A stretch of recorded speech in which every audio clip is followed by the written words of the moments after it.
This is good racing, ladies and gentlemen, here. Look into the line. The crowd are going bananas again for another Poole 5-1.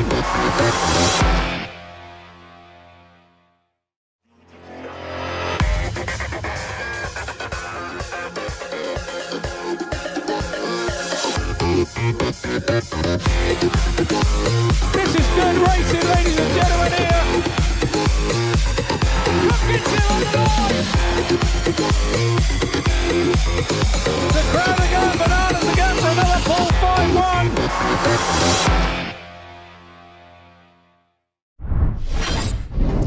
Good evening and welcome to Wimborne Road, and what a warm welcome it is to our Pirates TV viewers. Tonight we have something very, very special for you. It's the National Development League Riders Championship, a rare one, an individual meeting here on a Wednesday night at Wimborne Road, and we're going to see some of the best riders from the third tier of British Speedway. But today the heat has been incredible here down in Dorset. It's been the hottest day of 2024 so far. Our track curators have had their work cut out all day. They've been watering. Will it stand up? We don't know.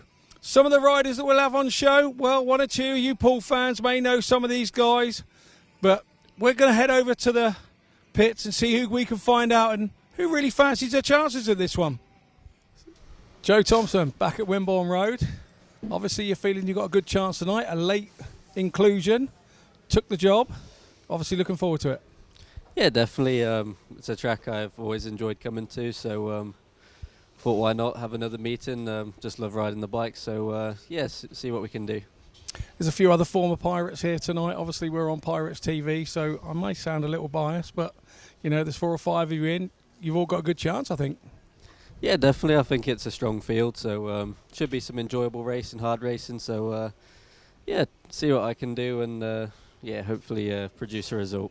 Something very different for the fans to watch here at Wimborne Road. We don't have lots of individual meetings here, particularly of the calibre of this.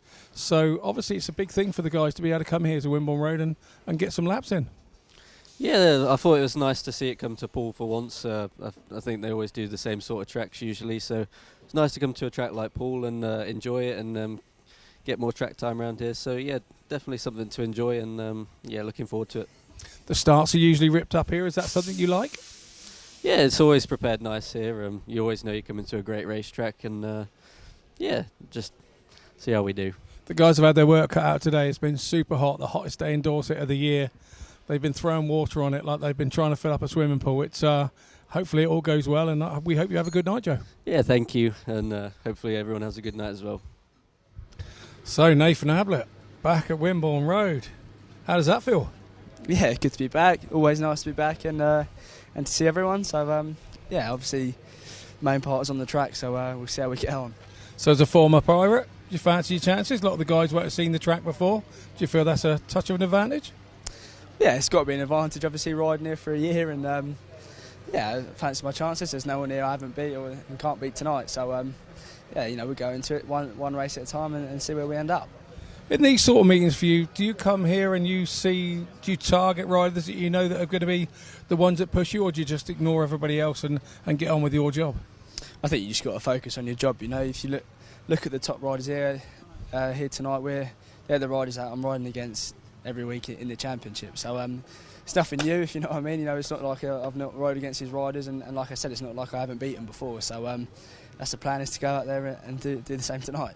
Great for the National Development League to be coming to places like Poole to have a bit of a series. It's must be something that all the riders want to be part of. Yeah, definitely. You know, I think I think what all the clubs are doing now this year, some sort of arrangement, and yeah, like you say, it means we get to visit places like this, not in the league, but for an individual, and you know, obviously it's something a bit different for everyone here, all the Poole fans as such, who you know, can come to a bit of a different meeting, maybe a bit of a different outlook and setup. So that should be good, and hopefully an enjoyable meeting.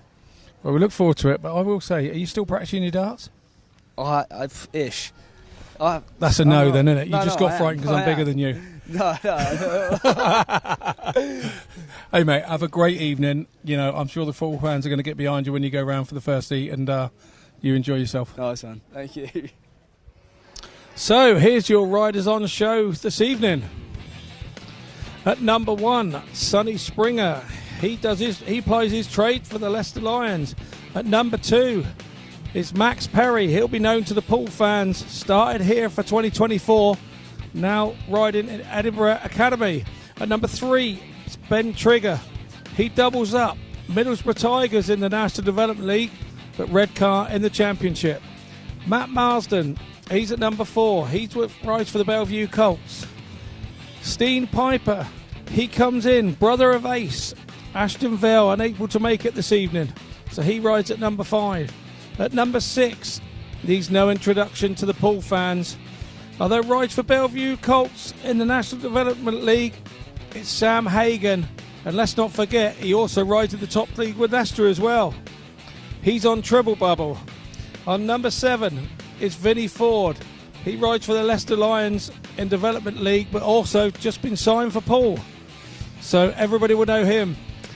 At number 8, Jamie Halder. He's from the Middlesbrough Tigers. And at number 9, Ace Piper. He doubles up. He does the Sunscorp Stags and Glasgow Tigers. At number 10, we've got Connor Coles. He does the Edinburgh Academy, and also he's in there for the Monarchs. In number 11, he comes in for an ill Freddie Halder, so a last-minute inclusion for Joe Thompson, and he's a Plymouth Gladiator in the Championship. At number 12, Dayle WOOD. He rides for the Edinburgh Academy. And at number 13, unlucky for some, but not for the Poole fans, they're seeing former Pirate Nathan Ablitt go round Wimborne Road once more, and he plies his trade with Sheffield and Scunthorpe these days. At number 14 is Jacob Clouting. He does his work with the Oxford Chargers. And number 15, Max James. He does his business for the Leicester Lions and the Edinburgh Monarchs. And at number 16, Jake Mulford. He's a Middlesbrough Tigers rider, but also doubling up in the Championship with Redcar. So, there's your lineups. So, you join us live here now at Wimborne Road on a very, very sunny day indeed. It's been the hottest day of the year here in Dorset, just shy of 30. And the track people here have been doing marvellous work to try and get the water into the base of the track. With those sorts of temperatures, it makes it very, very difficult indeed. Here's two of our riders from this evening. Vinnie FOORD, obviously, he's recently signed for the Poole Pirates in the Championship. You can see wearing his parent colours in the form of Leicester, and there's somebody needs no introduction here at number 6 in our race car this evening, Sam Hagon. He's trebling up in the leagues this year. He's riding for Leicester in the Prem, and he's with Poole in the Championship. And as you can see, he's got his Bellevue Colts race suit on tonight. Cook brothers there. They've come down to have a look, support obviously Sam and Vinnie. Captain Cook there. Ben Cook, captain of the Pirates, coming down to support his boys. See, one or two of the lads have sent their bikes over already.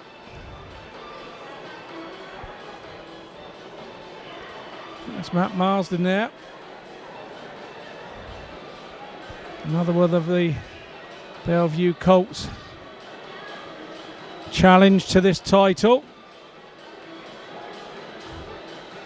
Just having a calm moment to himself. There are the trophies for the top 3.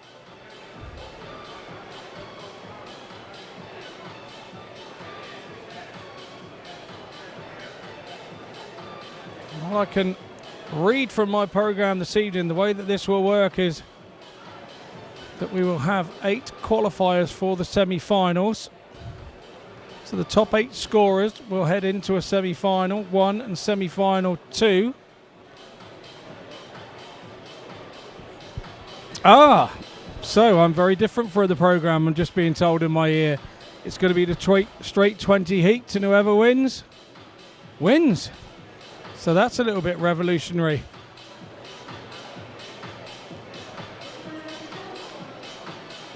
Max Perry there. If we do need a runoff to decide positions, it will be only for first, second and third. Max Perry there, former Pirate.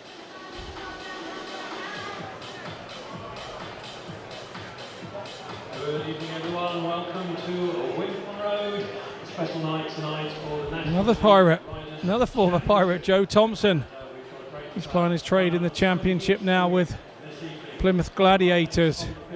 It's a super opportunity for these young lads. The average age of the riders in this meeting tonight is 20, and we've had to make a change earlier.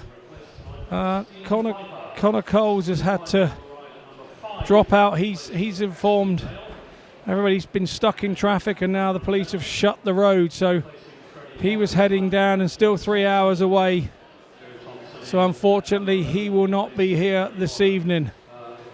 So there will be a few races with just 3 riders because of the problems with traffic for Connor Coles, and he just cannot make it in time. So it's a shame for him, because obviously this is quite a big meeting for the Development League riders. And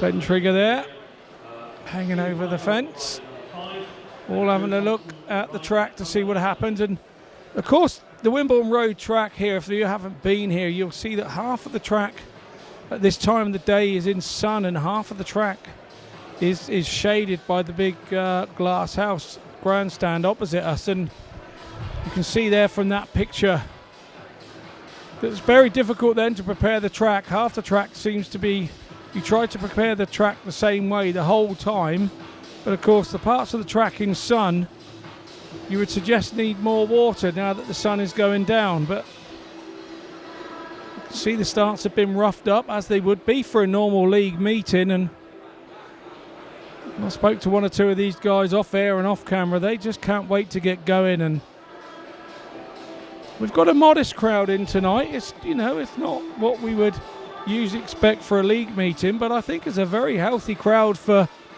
the meeting that we're providing. And I'm just hoping that we're going to see some real good action here. As you can see, there's, it's a fair crowd in this evening. It's they've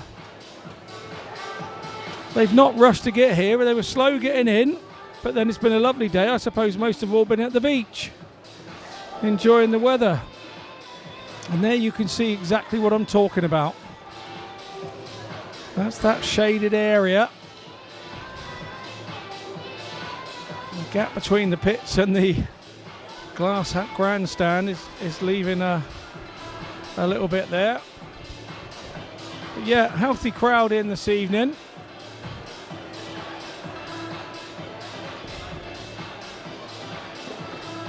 And I just hope we get some good racing, and that these guys get to go toe to toe at it, because this is part of their learning experience. It's part of their racecraft, and these are guys who you would assume they were going to be racing for the next 10 or 15 years together should they stay in the sport. Difficult to stay in the sport at this level these days. You really do have to have some help.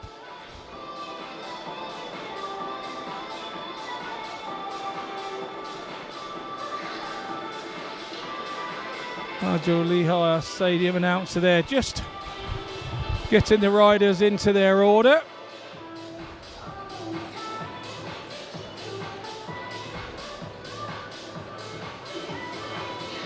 So we will just have the 15 riders this evening. We had other changes. Freddie Halder a couple of days ago, he found out he was ill and unfortunately was unable to attend, so Joe Thompson has come in for him, and Ashton Vale is another non-starter unable to be here, so Stene PIJPER, brother of Ace, has come in from the reserve list for him, and that has left us very short at reserve, so an unfortunate thing. Good evening, ladies and gentlemen. Welcome to Wimborne Road, and we proudly introduce tonight the cream of UK's third tier of racing in individual action. We proudly present the National Development League Riders' Championship.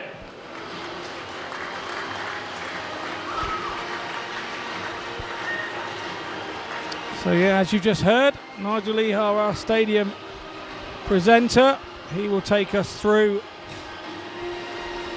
all the introductions.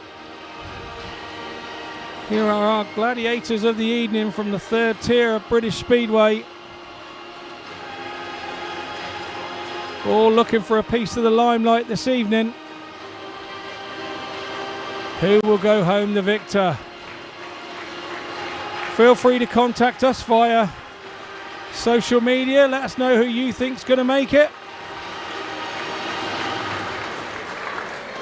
Here's a warm welcome, everyone. They've travelled far and wide to be here in this championship. And we have every team in the National Development League represented here tonight. The average age of these guys is 20 years old. These are the future of Speedway. In many cases, some of these riders are paying their first visit to Wimborne Road. Some of them embarking on a career. A few of them with plenty of experience as well. The age range goes from just 15 years of age up to the ripe old age of 29. So that gives us an average through all competitors of 20 years of age. And we'll get them lined up. We'll be ready to introduce them to them.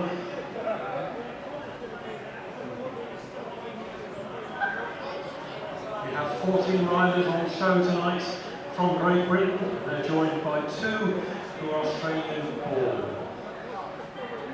And again, their first chance to have a close look here at the start line before we make the introductions. And just weighing up the odds, I can tell you a lot of water has gone on this track tonight. Very, very dry, dusty conditions potentially later on. So I know the track staff will work hard to get as much water into the track as possible. It's a bit sticky right now.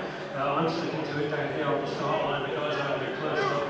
That will improve. We hope that we'll try and keep the dust to a minimum during the course of the evening. Alright, be ready to cheer for your favourites and make them feel welcome here at Wimborne Road.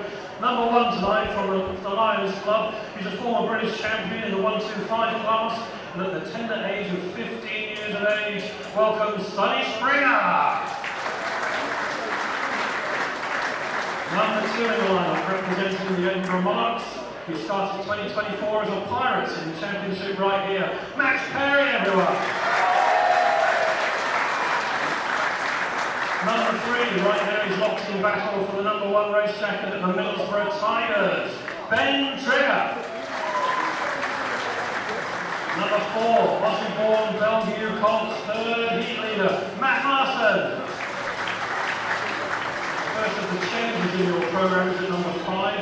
He's the youngest tonight at just 15 in his first season of professional speedway from Scunthorpe, Sheffield, Stene PIJPER. Number 6, top of the tree for Bellevue Colts, and a Poole favourite here, of course, the British under-21 champion, Hagon. Equally, you'll have a cheer for another Poole Pirates face, who's currently with the Leicester Lion Clubs. Now a Pirate here in the Championship League, Vinnie FOORD. Number 8 from the Middlesbrough Tigers at 25, one of the more experienced on parade this evening, Halder. Number 9, a key man at Scunthorpe, Sheffield, where he's been a top scorer, Ace PIJPER. As I mentioned earlier, Connor Cole's unfortunately not here. There's a gap at number 10, which takes us to number 11. He's from Leicester Lion Clubs, experienced in all 3 leagues. We remember him at Wimborne Road, Joe Thompson. Number 12, the other Aussie on show tonight in his second term with the Edinburgh Monarchs, Dayle WOOD.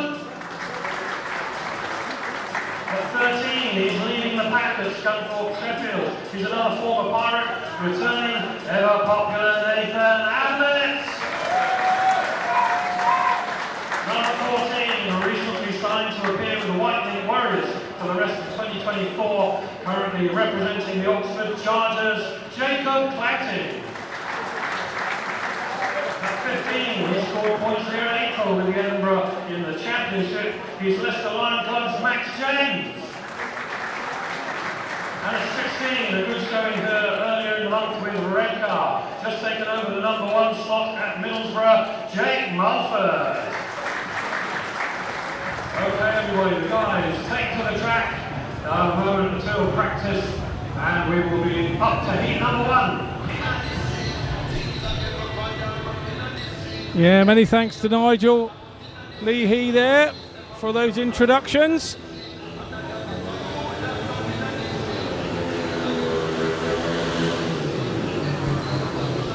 Guys now getting a chance to get out on track and see exactly how it feels. As Nigel said, it looks a little stodgy at times, but I'm sure within a few heats, once that gets turned over, we will be seeing a little bit of dust. There's nothing you can do. Nearly 30 degrees heat here this evening. We've had it all day. Temperature's just dropping off now.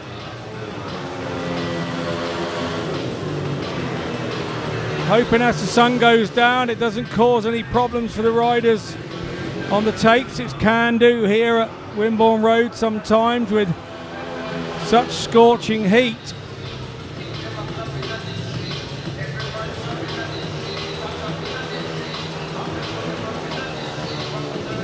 As you heard on the start, ranging ages here from ages of 15 to 29, and the average age at the field is 20. I think this is a magic opportunity for them to get meetings like this against riders of their own standard. Very vital in their development. And the eyes of the league are on them. The eyes of the league are on them. Because these are the future rising stars that will come into these clubs. Some already have. Some will at a later date. You see former pirate Nathan Ablitt there, number 13. Is that going to be proving unlucky for him this evening, or is it going to prove very lucky? Stick with us for 20 heats and you will find out. No flash photography is allowed from the outside of the track.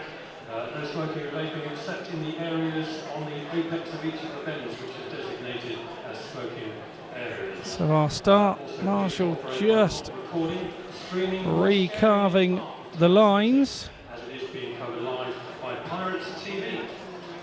Right, tonight's meeting is a 20 heats formula. Each rider will have 5 races, and the champion will be decided after 20 races. The only course for a run-off, as you can hear from our stadium announcer, positions 1, 2, or 3. confirmation is 20 heat meeting. Runoff, the winner will be the one after their 5 heats with the most points. The could be runoffs should they're needed for first, second and third places only.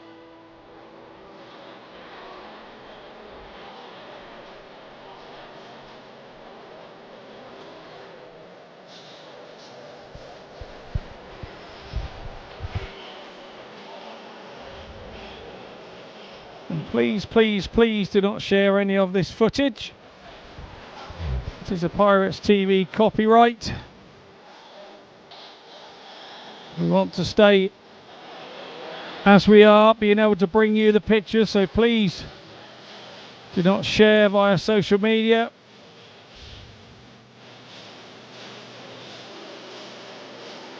Copyright is owned by Pirates TV and it will cause you 1 or 2 problems.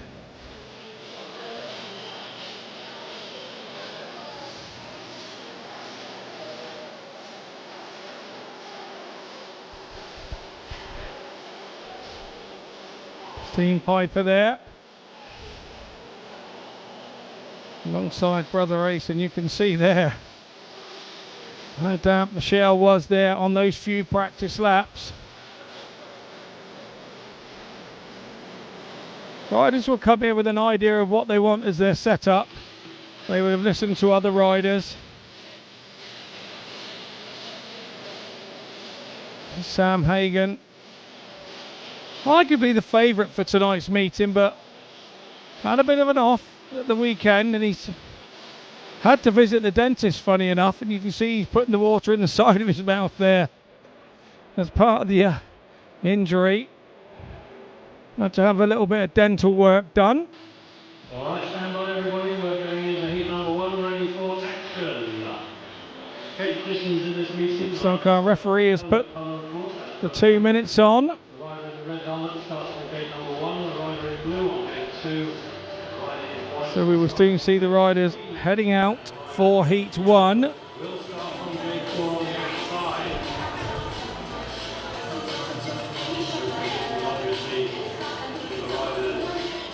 That's Matt Marston, the rider in yellow from the Bellevue Colts. Just gone up to third heat leader for the Colts.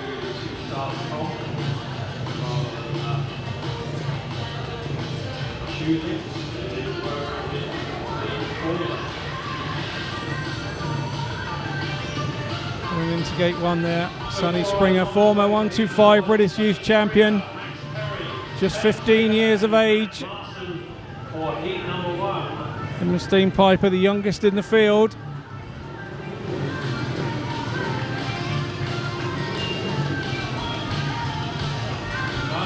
So all riders are out on track.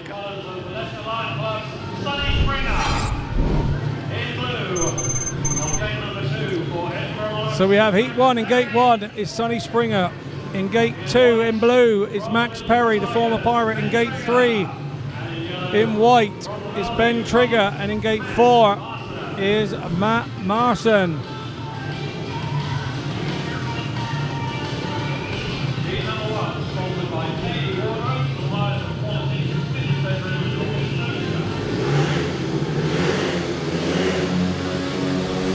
Our start marshal's ready, the tapes are up and away we go.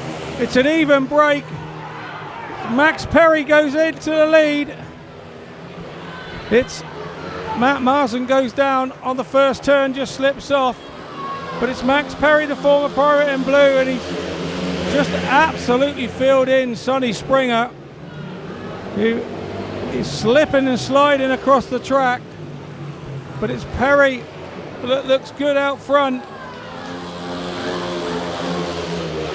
SPRINGER following in second. In third is Matt MARSON. At the back is Ben Trigger, who's just pulled off. One more to go for Max Perry. But he's a country mile ahead, and he's going to take the win. So it's going to be a win for the former Pirate Max Perry in blue.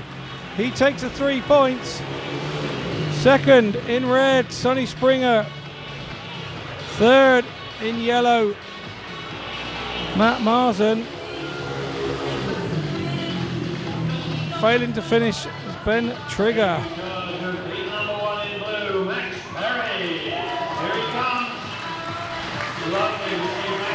Max Perry comes round with a lap on honour to the fans. It's a very warm reception.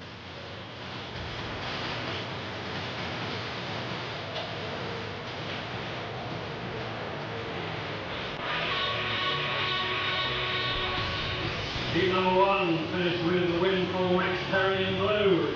This time 63.06 seconds. Second in red, Sonny SPRINGER. Third in yellow, Matt MARSON.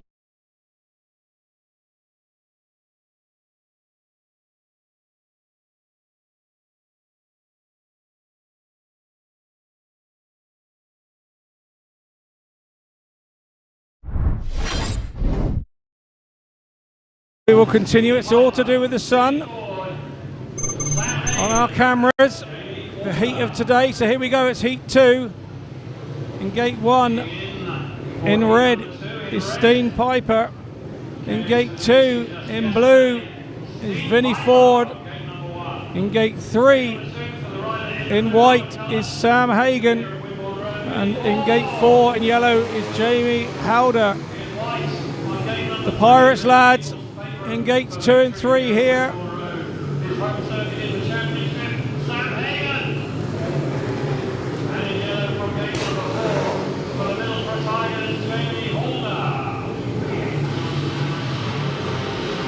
So, Sam Hagon reportedly favourite for the meeting, but how does he bounce back from the incident at the weekend?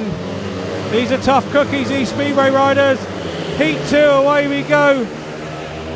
Vinnie FOORD had a good one, but it's Sam Hagon on the outside of him. Vinnie FOORD looks to be going up the inside of Hagon.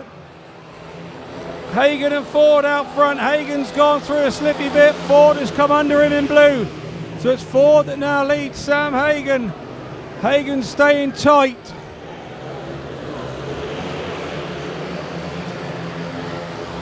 In third place, it looks to be Stene PIJPER. And at the back, in yellow, is Jamie Halder, but it's all about out front. And Vinnie FOORD started to leave Sam Hagon. He's got the hammer down and he's away. He's left Sam Hagon by half a straight now. And here comes Vinnie FOORD to take the win. It's a win for Vinnie FOORD in blue. Second is Sam Hagon in white. In third, Stene PIJPER. He picks up the point in red. And at the back, Jamie Halder in yellow. Here comes the Pirates man, Vinnie FOORD. Very pleased with his win by the looks of that. Quite rightly so. All the action was down on turns 3 and 4 on the first lap. Sam Hagon went in fairly hard and seemed to slip across the top of the surface.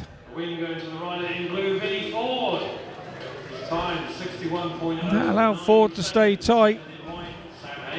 Come up the inside. The track will sort itself out and level itself out. Just needs a few heats to turn the shale over and it will dry it out a little.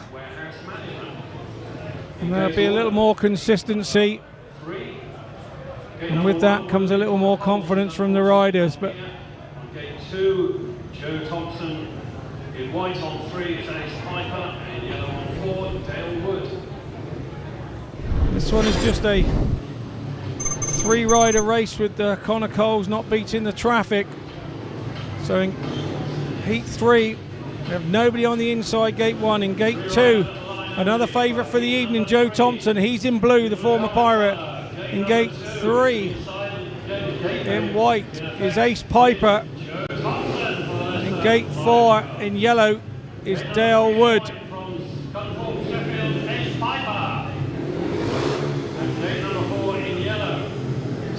Dayle, an Edinburgh Monarch. Dayle WOOD. Ace PIJPER is a Scunthorpe Stag and doubles up with Glasgow. And obviously Joe Thompson is a Plymouth Gladiator in the Championship. A Lion of Leicester. MDL.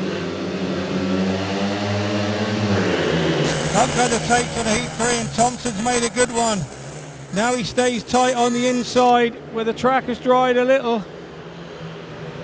He's now being challenged by the rider in white, Ace PIJPER. Oh no, it's Dayle WOOD. It's Dayle WOOD. Ace PIJPER's at the back in white. But out front in blue, Joe Thompson looking good. Former trier with a bit of track knowledge here, serving him well. Dayle Wood's made a mistake there down on turn 2 behind Thompson, and he's made a bit of a mess of it and headed into the pit turn. Managed to save it, so he's lost his chance of chasing down Thompson. Dayle Wood has done it again down there on turn 2, but it's a win for Joe Thompson in blue.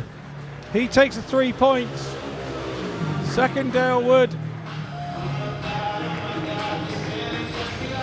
in yellow, and trailing in the back in white, Ace Piper.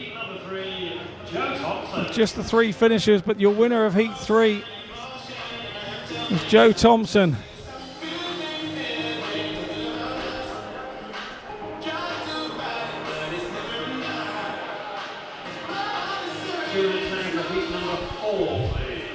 As your winner of Heat 3 is Joe Thompson.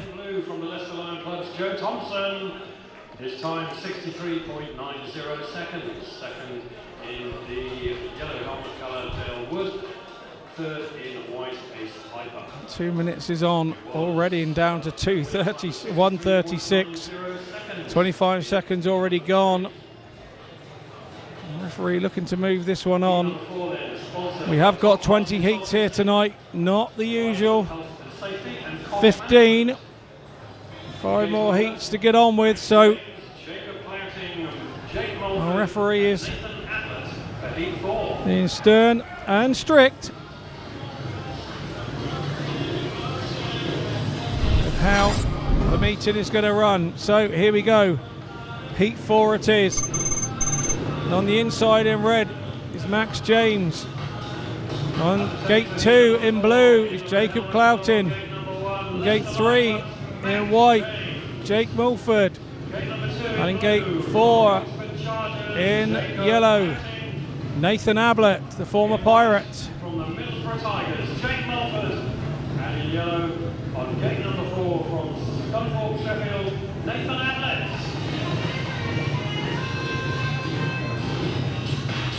Ablitt and Mulford are the 2 that ride in the championship here. We double up. Mulford is with Middlesbrough Tigers and Redcar.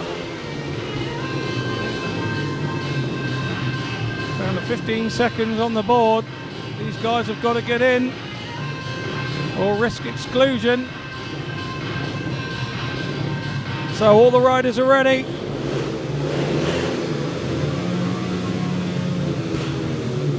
Start marshal just moving over. The rider in blue, Jacob Clouting, not happy with his position to start. Up go the tapes and away we go, another even break.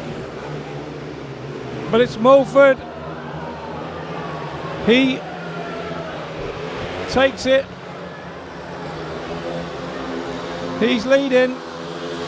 Ablitt's on the floor at the back in yellow. It was Ablitt that went down. He's now got up and cleared the track. So out front, it's disaster really for Nathan Ablitt. Out front, Jake Mulford in white. Middlesbrough Tiger in second in red, Max James. He plies his trade with Leicester Lions and the Edinburgh Monarchs. At the back in blue, Jacob Clouting, the Oxford Charger. But out front, Jake Mulford looks to have it all done and dusted. Bar mechanical failure or slipping off. It's not going to happen. It's a win for the rider in white. Jake Mulford in second, picks up 2 points in red. It's Max James. And in third was Jacob Clouting in blue, picking up the solitary point. A good win there for Jake Mulford, I think. Ablitt will be very disappointed that he slipped off there. One ride apiece. The winner of heat number 4 was in white, Jake Mulford from the Middlesbrough Tigers.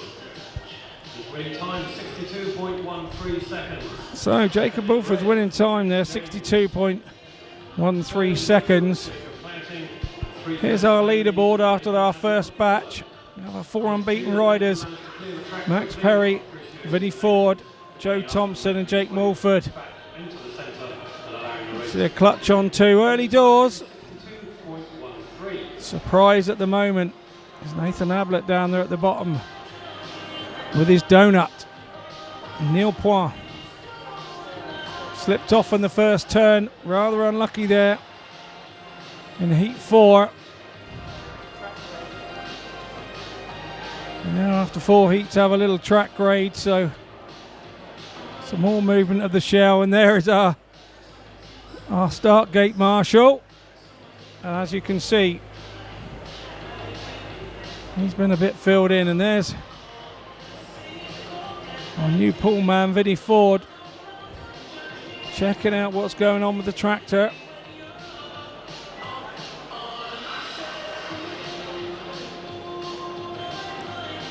As I said earlier, there are parts of the track that are in shade and won't quite dry as quick as other pieces of the track, and it's caught 1 or 2 out there in that first block of racing. Like you can see, it's a healthy crowd for the type of meeting it is. Nothing better than speedway and sunshine on this type of weather. They go hand in hand. I think a judgment of how much water has gone down. We haven't seen a spot of dust there. There's Max Perry. He won his first ride, heat 1. Says starting is his issue, and he actually came out of the traps exceedingly well to take heat 1. Quiet man, a mild-mannered lad he is. You don't get a lot of words out of Max Perry when you have a chat. Concentrating and focused. Ben Trigger's bike absolutely plastered. See the cover off there, the clutch cover off. There's a plastic clutch cover off there, so you've either blown the clutch out of dirt and bits and pieces, giving it a right clean.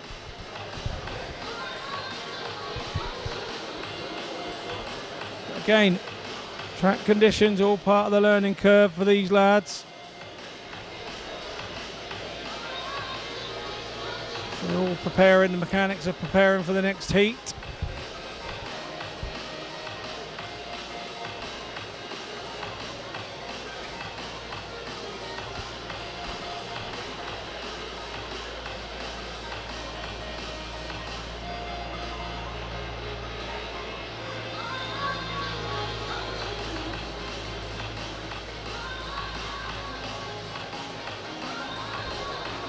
MARSON there. He was 3rd in the opening heat. Probably the toughest heat of all to try and track back from behind. Getting filled in left, right and centre on the first turn.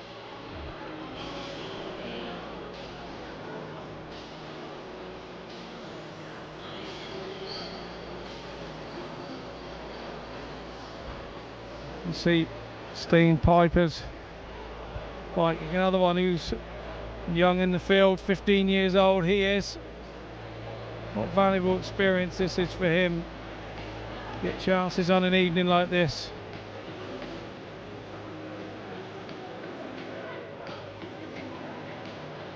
Martin Hagon there chatting with Sam Hagon. And obviously Martin Dugard in the corner with Sam Hagon.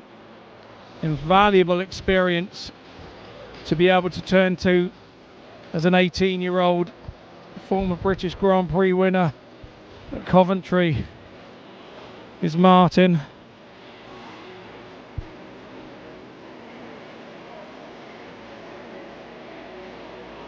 It's always valuable to have in your corner.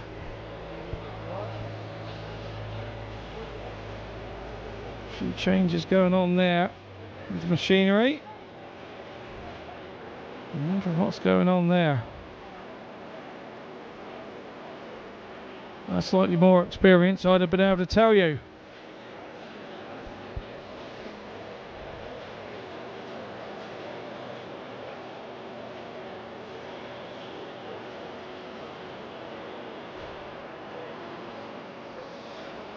I think that's Jason Edwards, isn't it? Is that Jason Edwards?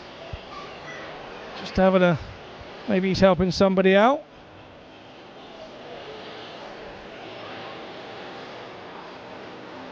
Obviously our track grade is now over, as the tapes are coming back down. As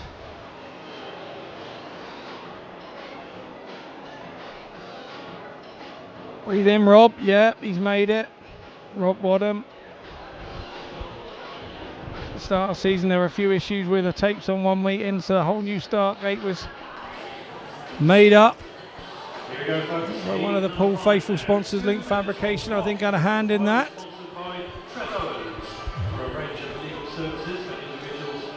Breathe in again, Rob. I wonder how many sweets he had before the meeting started. Stene PIJPER and Ace PIJPER. So there's Nathan Ablitt preparing himself for heat number 5. He's yet to score, and you have to think that he really needs to be scoring some points if he wants to make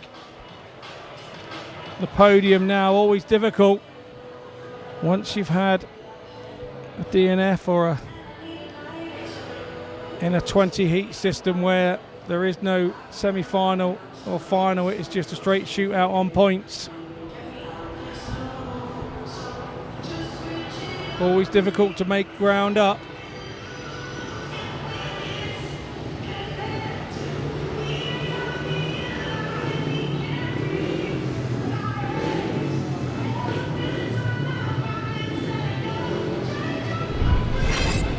So here we go then.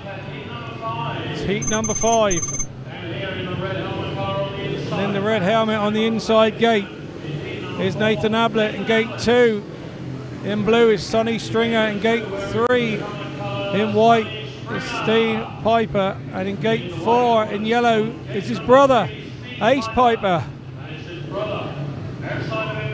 So how big is the rivalry between these two young fellas? Is it like Ben and Zach Cook? We will soon find out. Ace PIJPER is in yellow. Stene PIJPER is in white. Away we go. I don't know what happened there. Stene PIJPER, I think, went across the grass. I think there was a bit of elbows and stuff going into turn 1. I didn't quite see the entrance to turn 1. My cameraman stands there, but it looked like he went across the grass a fair bit there. It's an unsatisfactory start and all 4 riders back, and we'll just show you what happened here. Keep your eyes on a rider in white. It was just as we swapped over pictures. Oh, he got hit. Seemed to get hit from behind, and from his brother. I don't know whether he got cut across or whether his brother was trying to cut back, but it got into an awful mess, and one couldn't get out of each other's way.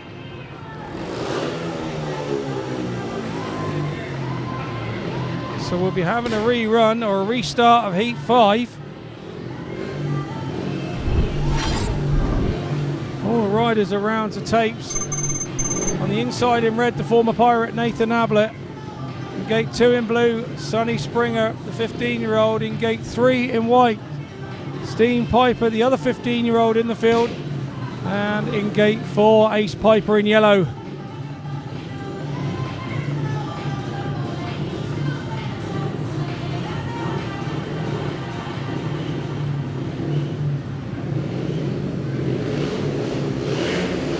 So here we go then, for the second time of asking. Looks a good one from Ablitt off the inside. He makes it. Goes mid-track, owns the corner, but coming back up the inside is Stene PIJPER.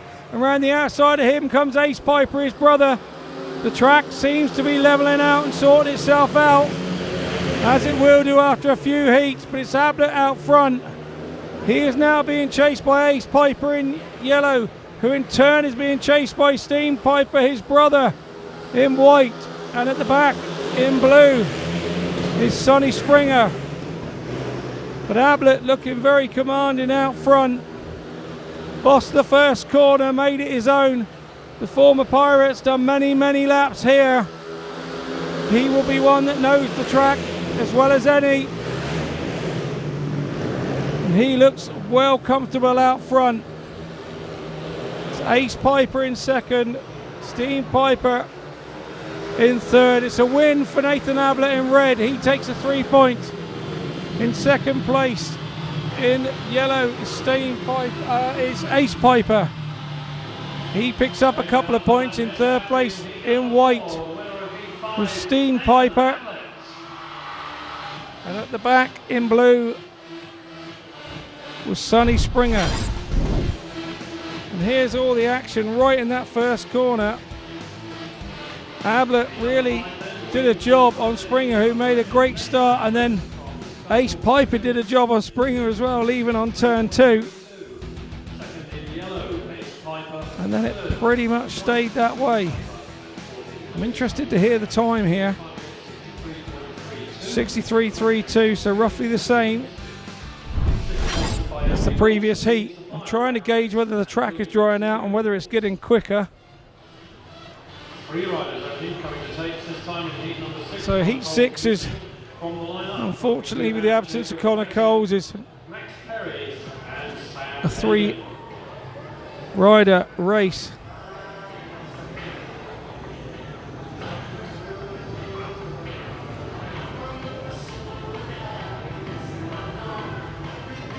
So that's all the riders come to the line.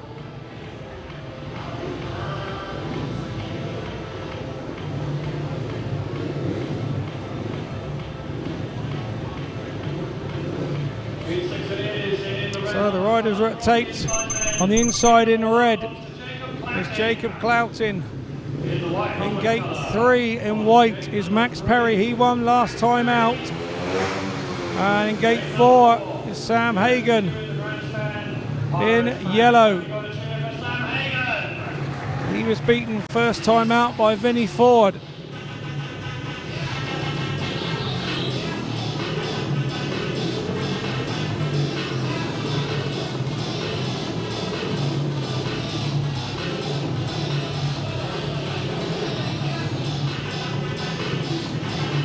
There are your two main protagonists there. And gates 3 and 4 both started the season as Pirates. At the reserve berth. Tapes go up and away we go. And who's made the start? Max Perry's got right in there alongside Hagon. Hagon's now out in the dirt.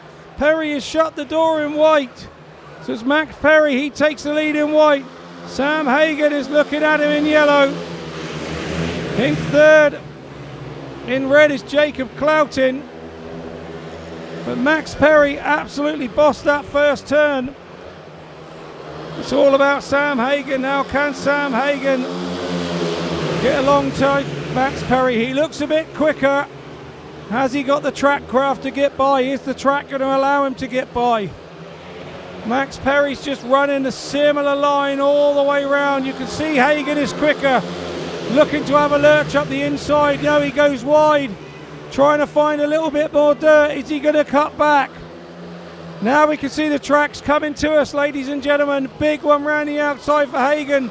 He is going to cut back up the inside. Oh, he makes it by half a wheel. Makes it by half a wheel. It's a win for the rider in yellow for me. What a last turn for him. I think he takes the win. We'll wait confirmation. Max Perry comes in second. It was Jacob Clouting in red in third. So as they come over the line, I'm sure it's yellow, white and red. I think Max Perry a little disappointed there that Hagon sneaked under him, but Hagon had more track craft, and here you see last turn Max had a little bobble and drifted wide, and that left Hagen to come up the Harvey Avenue. And yes, half a wheel, isn't it? Half a wheel to Hagen. What a good ride that was. Sign that the track is coming back to us.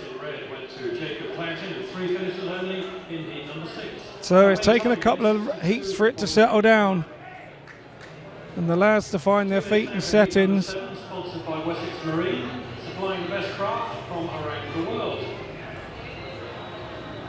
Joe Thompson, Max James. I wonder if they've paid to watch those birds up there. Vinnie FOORD and Ben Trigger are the lineup for heat number 7. So here we go, heat 7 on the inside gate.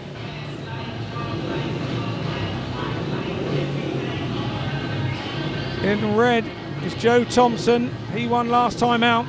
In gate 2 in blue is Max James. In gate 3 in white is the Pirates' own Vinnie FOORD, he won last time out. And in gate 4 in yellow is Ben Trigger.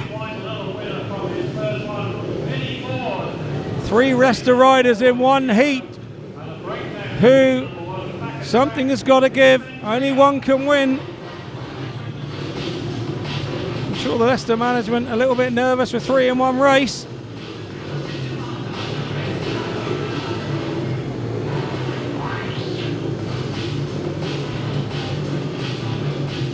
Start Marshall calling the riders in.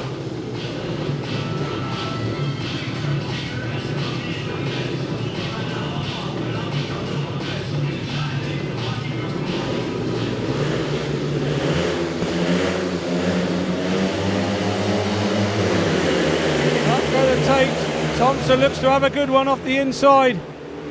That's Trigger going around the outside of him, and then Vinnie FOORD comes up the inside of Joe Thompson, who leads a gap. Vinnie FOORD in white out front.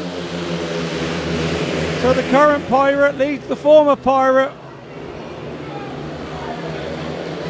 Behind them,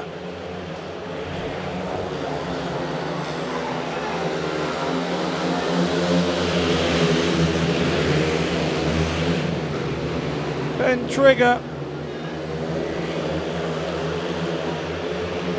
Max James is at the back, but it's all about the front, and Vinnie FOORD out front. We've got a similar situation here to the last heat. Joe Thompson looks a little bit quicker. Vinnie FOORD is riding all parts of the track. Thompson doesn't know which way to go. FOORD looks like he's going to hold on to it. It's a win for the rider in white, red, yellow and blue as they come over the line. 3 points for Vinnie FOORD. 2 points for Joe Thompson in red in second place. 1 point for Ben Trigger in yellow. And Max James comes in at the back, and here we go. Joe Thompson looks to have made the turn. Trigger makes a beautiful move around the outside. Joe Thompson spun up in no man's land there, and that allowed Vinnie FOORD, the rider in white, to come underneath and make a pan, make a lovely pass. 62 seconds on that one. 63 seconds our last heat, so gradually getting quicker. That was some move on the pit turn from Vinnie FOORD, current Pirate. Pirates fans absolutely loving that here at Wimborne Road. You know he's an out-and-out trier. If anything, I think of his own admission, sometimes he overrides. You see Nathan Ablitt there. Over the fence, interested spectator watching what's going on with the track. But now we're down to heat 8, and here we are on the inside. In red, Matt MARSON of the Colts. In blue, in gate 2, Jamie Halder.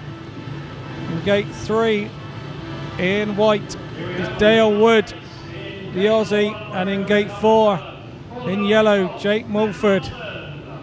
He won first time out in heat 4.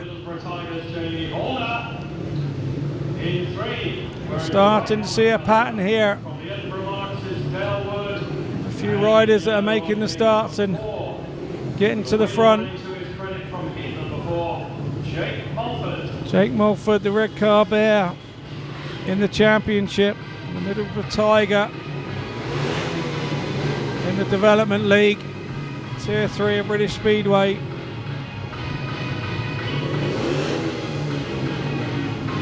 Track's now coming back to the meeting, starting to dry a little, starting to shape a little. Tapes are up in heat 8. Mulford looks good from the outside. It looks like Dayle Wood in white, and Mulford goes round the pit turn, finds a bit of grip, and he looks off.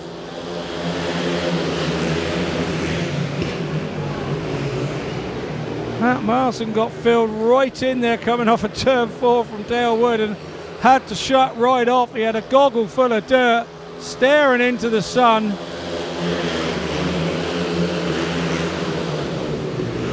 The back in blue, it's Halder, but Dayle Wood has now just gone down on turn 1. Picks himself up, turns the fuel off. Didn't quite see what happened there.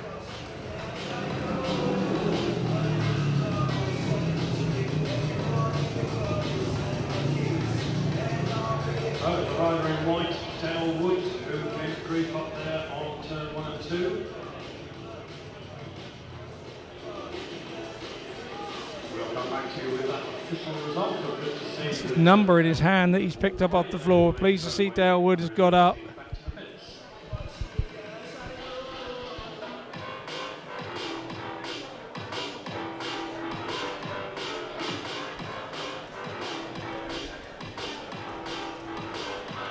Officially, the result of heat number 8 has been awarded as follows. The win went to the rider in yellow, leading the race at the time. Of course, the red lights came on, and no time as the race was awarded.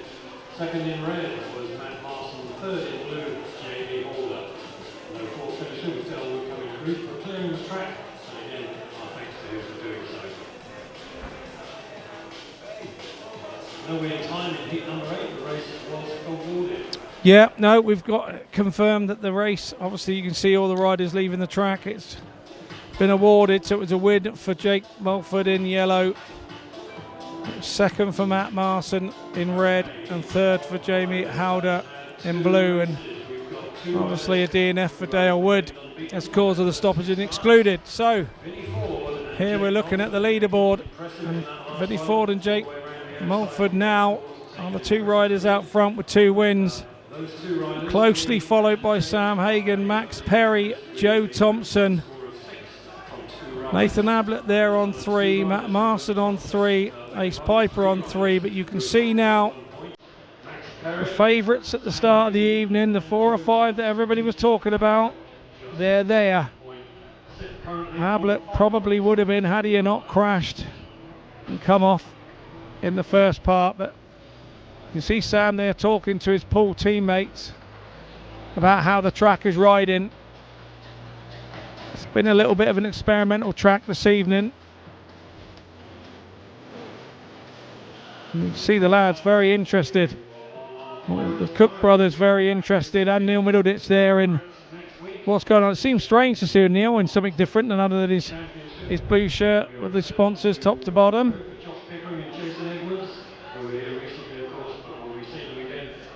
Tom Brennan there as well. Rummy and the Pirate.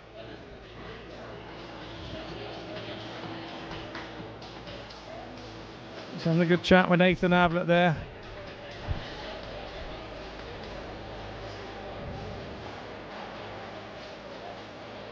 That's how warm it is, ladies and gentlemen. The driver's got to have the door open. Get a bit of wind going through the cab. That's our track curator this evening, Russell. Gary May. Oh, well, pleased you're not in, Gary, even if it's a 16-man field, you'd still find a way to get somebody to scribble in a programme. Crazy manager with his reserve changes. Former Somerset and now current Plymouth Gladiators manager. I'll tell you a little bit about that tractor, you know. Dayle WOOD painted that by hand last year at the start of the year, and I'm a little bit, you know, I'm a farmer, I'm a tractor driver, I'm a little bit traditionalist, and the wheels should be white on the inside, so I did tell him they should be white, but apparently white shows the dirt too much, so fair play, it looks nice, it looks a nice job. So well done to Dan at the start of last year for colouring in the tractor. There you go, along the bottom line. Please contact us, let us know how we're getting on. Varying ways you can contact us. And don't forget the good old fashioned worldwide web and the email info@poolespeedway_-com. And any matters to do with the club, I'm sure they'll be happy to give you an answer.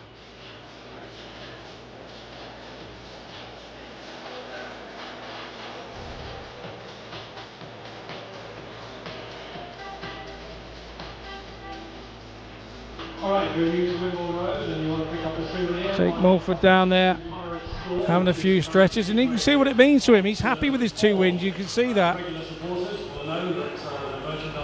He gets the track grade and then he'd be straight back out in heat 9. Dayle WOOD there a little bit disappointed to throw a couple of points away. I do believe that there'll be a track grade, potentially a slightly longer one if there's time for an interval. Possibly it might be after heat 16, depending on how we go, but certainly after heat number 12 and before heat number 13. Smashing looking colours on bikes these young lads have. Grab a souvenir, go along between heats 9 to 12, grab yourself something before you go home as a memento of your visit to Wimborne Road. Jake Mulford there. He's going to be trying to make it 9 points in heat 8. He's going to have some tough opposition. Heat 9, sorry. He's going to have some tough opposition. He's going to have Joe Thompson out there with him in yellow. Sam Hagon out there with him in red. Sonny SPRINGER in white. There's Sonny SPRINGER, 15-year-old. First year in racing. We've got an important fixture tonight when the 2 teams who are locked in the top of the championship division. The division, of course, like you see, quite a healthy crowd for the sort of meeting we're having. 11 points, and they're facing each other at Oxford tonight. Currently they're at heat number 6, and I can tell you Oxford are in the lead. Oxford 23, Workington 13 is the score at Cowley this evening for those 2 teams doing battle for Championship League points. Pirates currently residing in 3rd place, but they have a couple of matches in hand. After tonight, there'll be 3 matches in hand on those 2 above them. At the moment, with those 2 on 11 and the Pirates on 10, only 1 point. I'm just getting an update on the Oxford Cheetahs versus the Workington Comets meeting tonight at Cowley. Oxford are leading the Workington Comets 23-13 by the sound of things.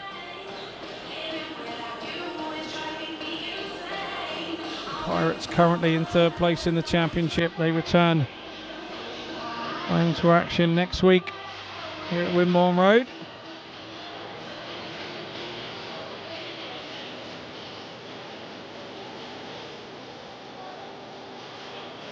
And I will remind you, not streamed by us here at Pirates TV. That will be with BSN, I believe. Back into action. Heat 9 is available to sponsor if you'd like to be involved. Get in touch with the Speedway office and we can arrange for your involvement as a sponsor of Heat 9. Quite a big race this Heat 9. The riders are making their way to the start line in gate order. Sam Hagon alongside Jake Mulford. Here they are with Sonny SPRINGER and Joe Thompson. The lineup for heat number 9.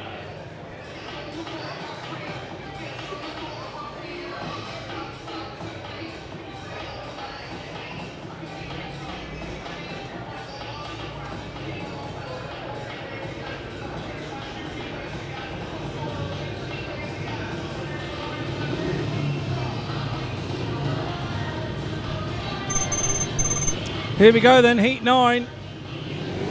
On the inside in red, Sam Hagon.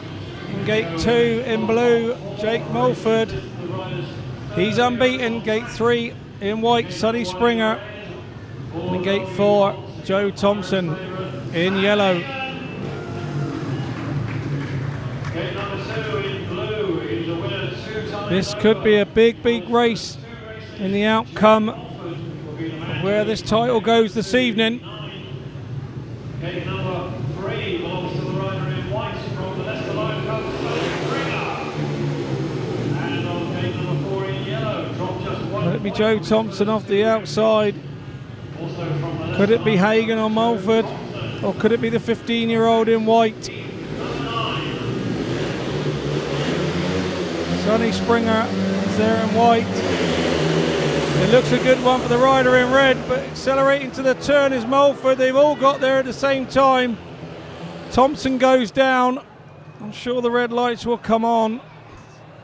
That'll be all 4 back. I think it was just 3 into one corner. Just did not go. 2 got, but not 3. was the unfortunate one on the outside of that little bunch of riders going. No rider given any quarter. Let's have a look at that again. And as they approach that first turn,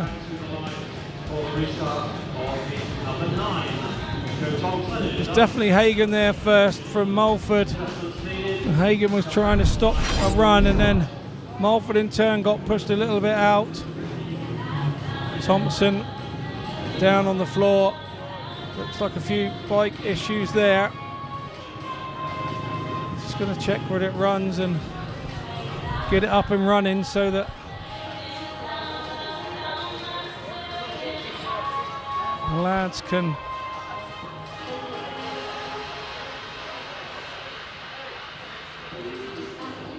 check the air fence. Safety is of paramount importance within the speedway, so track crew out there checking the air fence is still inflated.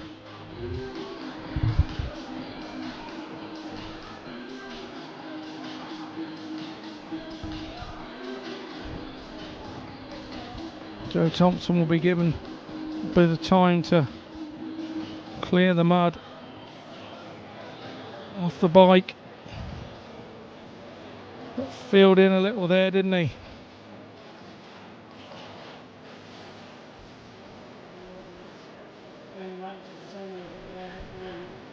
There he is,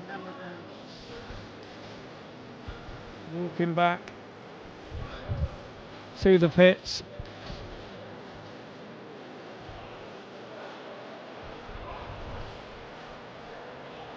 Giving his mechanics. Big Neil is mechanic this evening.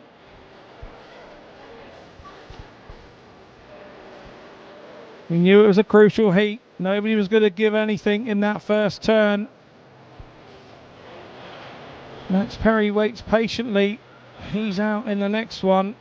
He's sat there. 5 points too.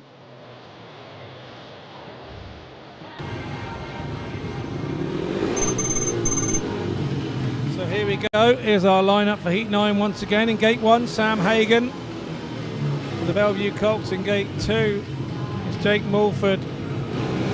Middlesbrough Tigers in Gate 3. In white is Sonny SPRINGER, and in Gate 4 in yellow is Joe Thompson, who went down in our original start.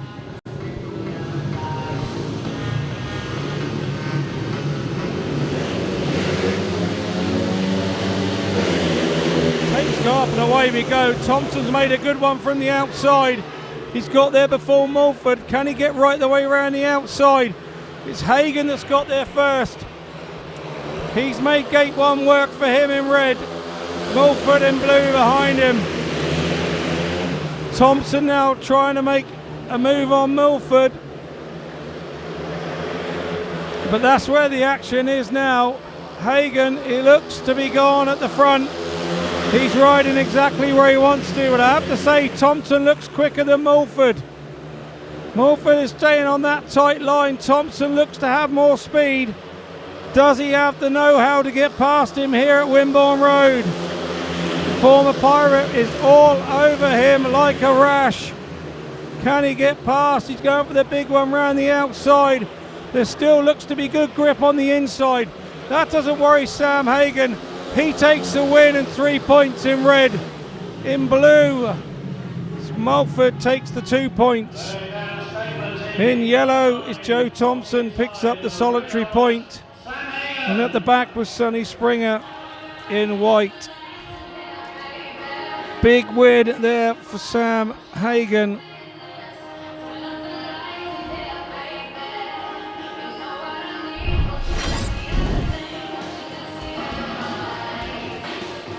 Here we go from the start.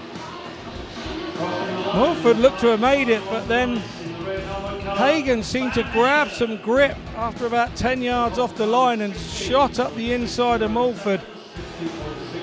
Thompson didn't quite get across Mulford and got shoved out on turn one, and that meant he had to go for a long way away, and that didn't help him at all. That helped Sam Hagon. Mulford dropping points. Hagon was second to Vinnie FOORD in his first outing in Heat 2. He's not been beaten since. It's 2 wins from there, but we head on now to Heat 10. And that brings the head-to-head. Couple of other riders here. So on the gate 1 in red we have Dayle WOOD. On gate 2 in blue we have Stene PIJPER. On gate 3 in white we have Max James, and in gate 4 in yellow it's Max Perry. Max Perry is on 5 points, and a win here could see him go equal top after 3 groups of racing. 3 rides. I feel he needs a win here to keep him in touch. I have to say, Dayle WOOD has not looked a slouch this evening. Struggled with conditions in his first race, but picked up a couple of points. And fell while in second in his second race, so he's now got that inside gate. Can he make it work for him?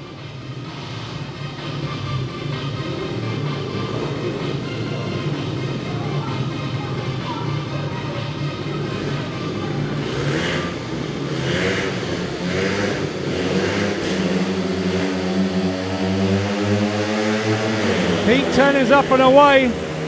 Max Perry made a big jump and a big wheelie, but he gets out there, and he's out there and he looks quick. Dayle WOOD's just chopped his nose off going into turn 3 out of turn 2, but Max Perry looks quicker at the 2.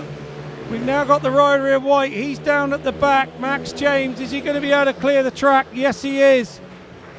So we'll keep going. Max Perry is looking quicker than Dayle WOOD. Dayle WOOD chops Max Perry's nose off again. Has Perry got the pace to get by him? He seems to get close to him up the outside, but then Dayle WOOD tends to chop the nose off coming out of the corner. Max has got 1 to go. Dayle WOOD hogging the inside. Max, you would think, needs to go deeper. He goes deeper this time round, nearly hits Dayle WOOD from behind, but it's a win for the rider in red, yellow and blue as they come across the line. It's a win for Dayle WOOD in red. It's a second place for Max Perry. In third in blue was Stene PIJPER. And unfortunately the rider in white failed to finish after a crash down on turn 4. Well, I did call that Dayle WOOD had looked okay this evening, and he flew out of that start in gate 1 and cut Max Perry off there. Had a run down the outside, but he's perfectly allowed to do that. Max Perry just could not get on terms with him, and as you can see, our rider in white just slipping off there at the back and managed to clear the track.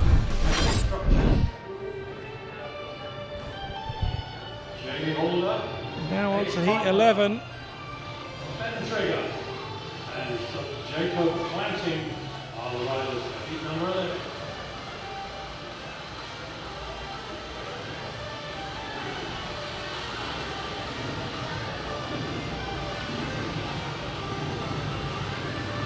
Two minutes has been on now for 40 or 50 seconds. So all our riders come to tapes for heat 11. Inside in red is Jamie Halder. In gate 2 in blue is Ace Piper. In gate 3 in white is Ben Trigger, and in gate 4 in yellow is Jacob Clouting.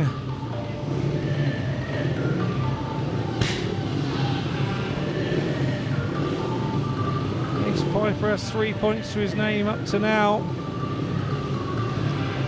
Jacob Clouting has 2, so a good chance for somebody to take the impetus here.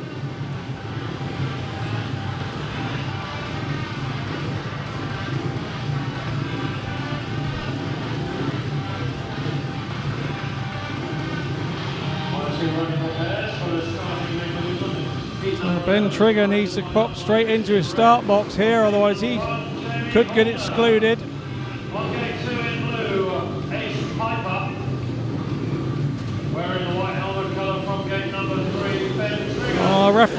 Start marshal Rob Wadham just moving over. Rider in yellow there, Jacob Clouting. He was not in his box. Up we go with heat 11, and it's a good start from the rider in white, Ben Trigger. He's off at the front. He cuts the nose off of Jacob Clouting coming around the outside. Ben Trigger out front in white.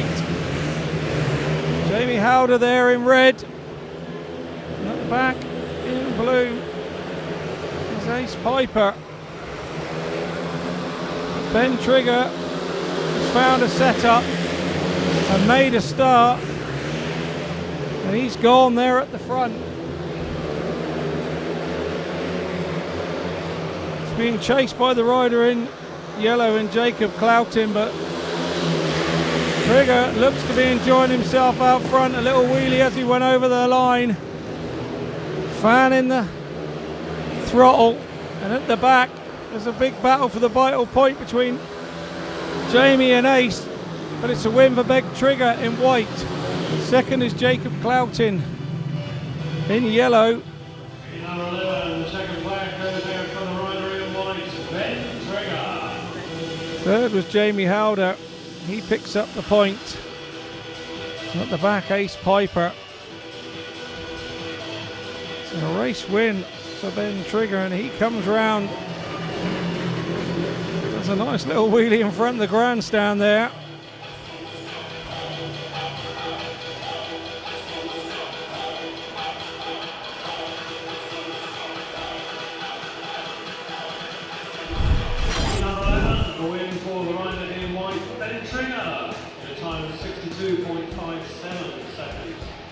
This is how it happened. Gate went up, and what a start there from Trigger in gate 3. He's 2 bike lengths ahead as he gets to the first turn. Jacob Clouting found a bit of grip round the outside of turn 2 there, but Trigger had shut the door up against the fence. There was no space through there. And he went on to take the win and just lead everybody. So we're on heat 12 now, and that ends our third block of racing. Every rider after this one will have had 3 heats. There's a bit of interest here for the Poole fans. Those are the trophies they're racing for. Here we go. Our riders in heat 12 on the inside, Nathan Ablitt. He had a race win last time out. He rides in red. Gate 2, Matt MARSON. in blue. Obviously no rider in gate 3, and in gate 4, Vinnie FOORD in yellow. He has been the star of the show so far. 2 race wins up to now. Can he remain unbeaten? He's got the tough Ablitt on the inside of him. Ablitt, remember, had that fall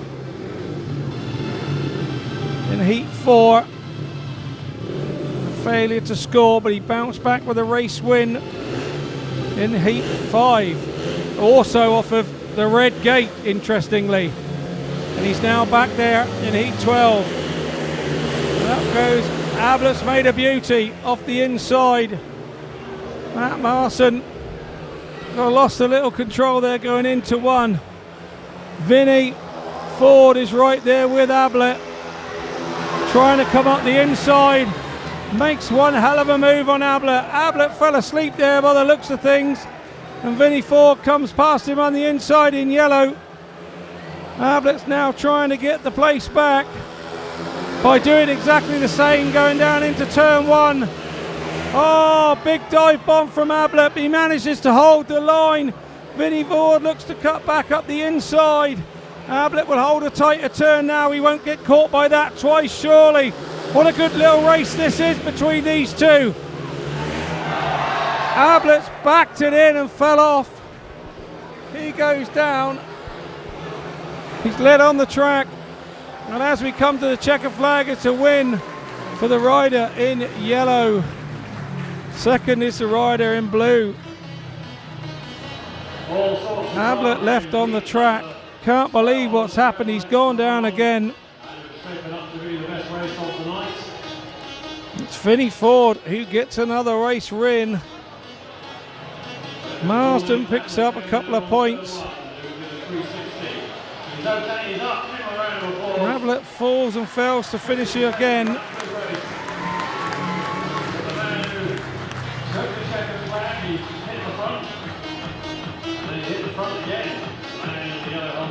As you can see, Vinnie FOORD is absolutely over the moon with that.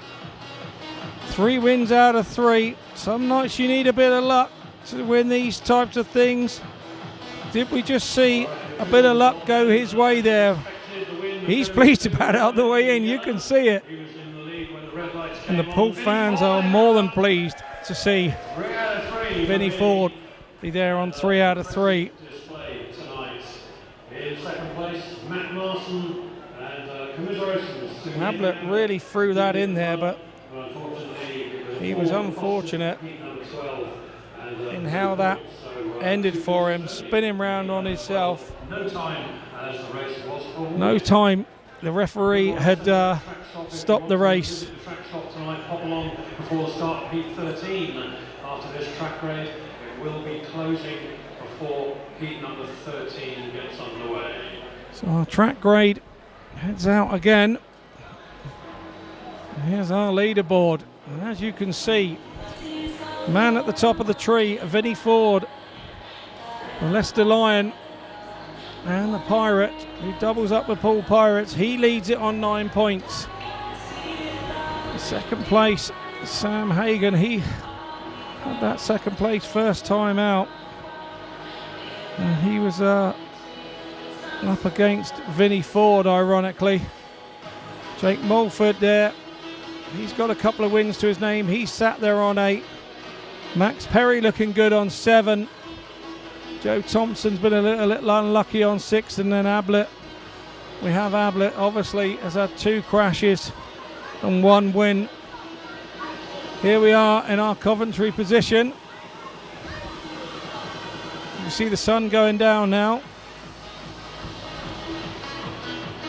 Look at the soil there. Look at the dirt on the track. People keep saying this place is slick. I can't work it out. But there we go.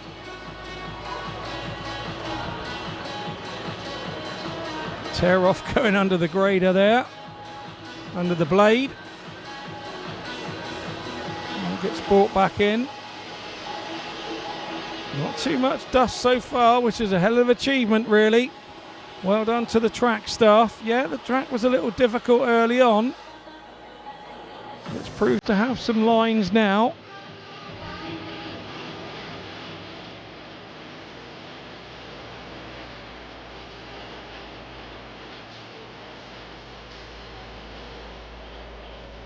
And there we go. It's always nice when you've got the place where you've won something and the year on it. Could be conceived as an interval, an opportunity to pop along to the track shop or perhaps a bite to eat from one of our snack bars up there on turn 1. We're down in between turns 3 and 4. But, just headed in to grab some drinks and maybe a burger or two during the track break. And at the moment we've got one unbeaten rider. He is on 9 points. There's our DJ, Carl West, or Carlito as he's known. He's our resident DJ here at Poole Speedway, and one or two of you may recognise him from the Grand Prix. He's been the guy on the decks at the Grand Prix in the last couple of seasons, so maybe a familiar face to some of you if you watch Disney Plus on Eurosport the Grand Prix. Probably not quite like they are many of an evening when it isn't quite so hot and dry.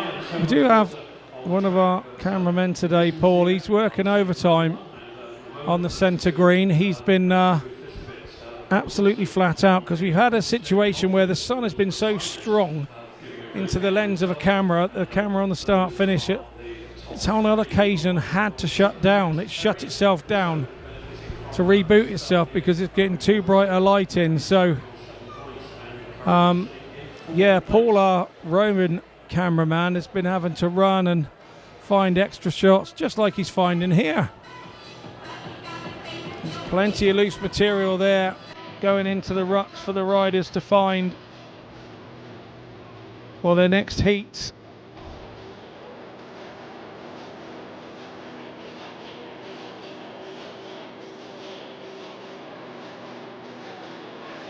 Now you can see the sun going down.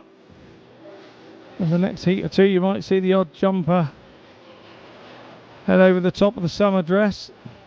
There's our start marshal extraordinaire, Rob Wadham. He's been a start marshal at the British Grand Prix, which he said was one of his proudest moments in Speedway, to be doing all those heats at a Grand Prix at Cardiff, the Principality. Many Pirates fans have come in tonight, with two current Pirates and a few former Pirates being on show.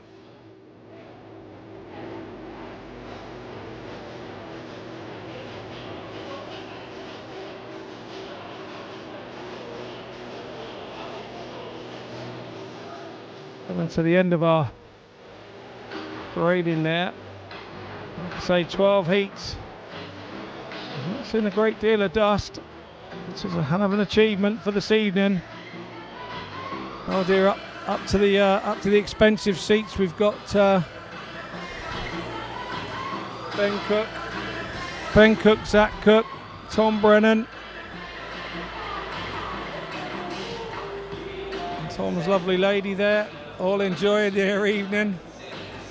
Proper fans they are this evening. As you can see, and the fetching pink and black, the Ben Trigger fans down on turn 1.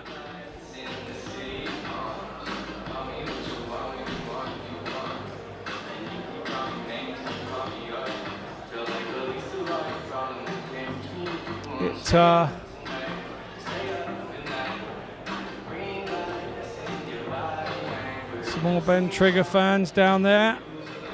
Even Gary May under the Ben Trigger banner. Look, if you zoom in, you can see Gary May there having a chat. The Ben Trigger Massive. Always Gary May is here.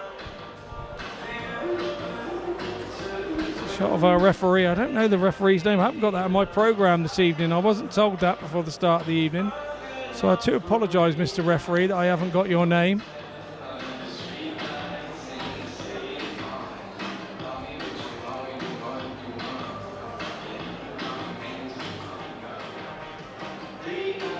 A shot back across to the pits, area. An area where some of the sponsors stand.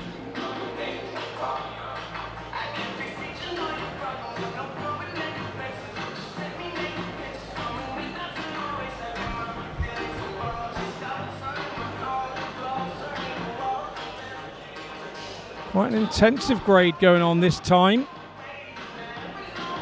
It's been graded all the way in and then graded all the way out.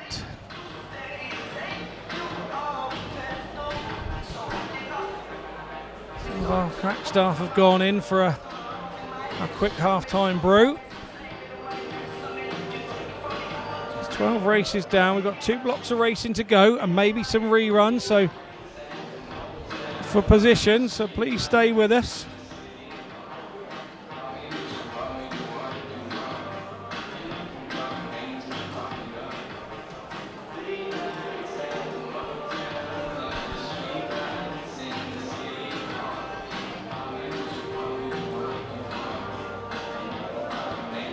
There's Russell, our man on the tractor this evening.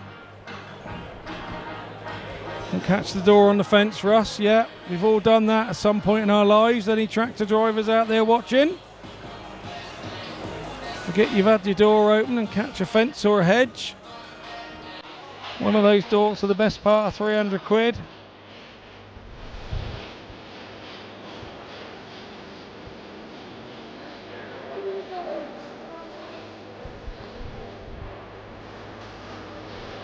Well, you're going to be surprised here.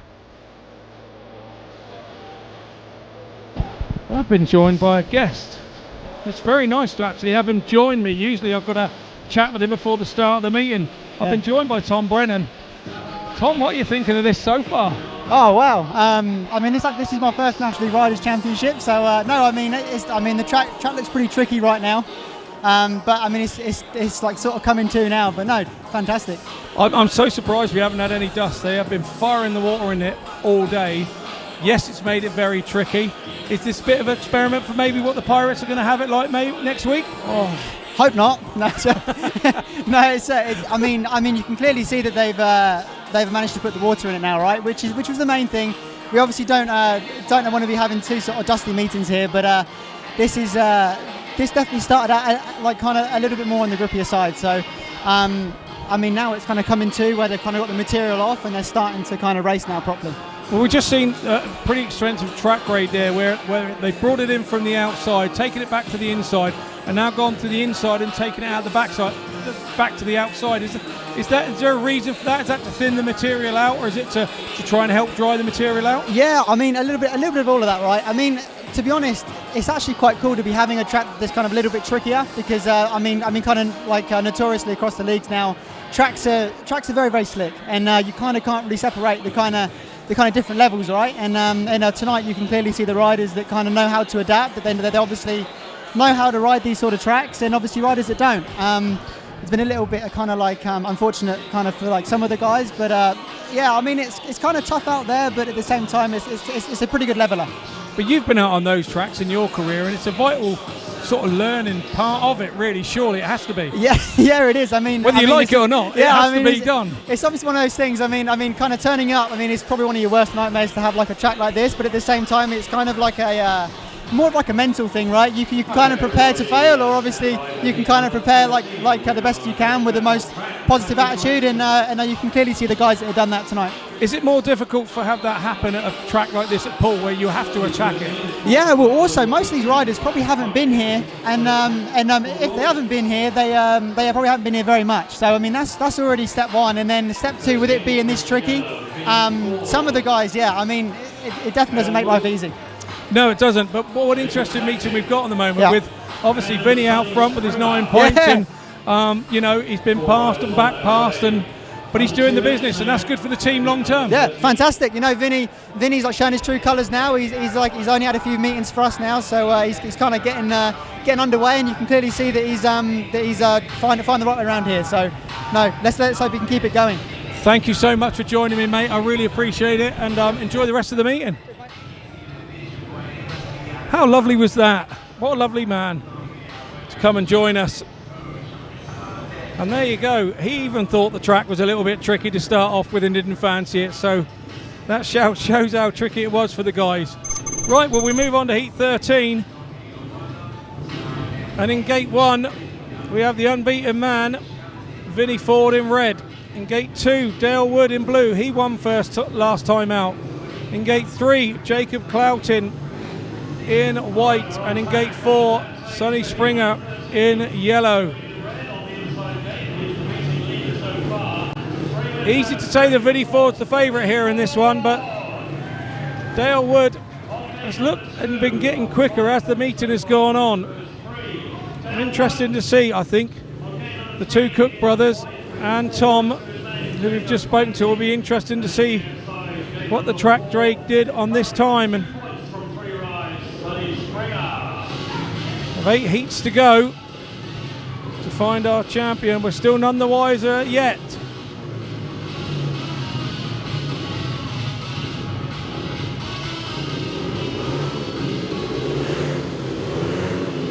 Here we go then, Heat 13.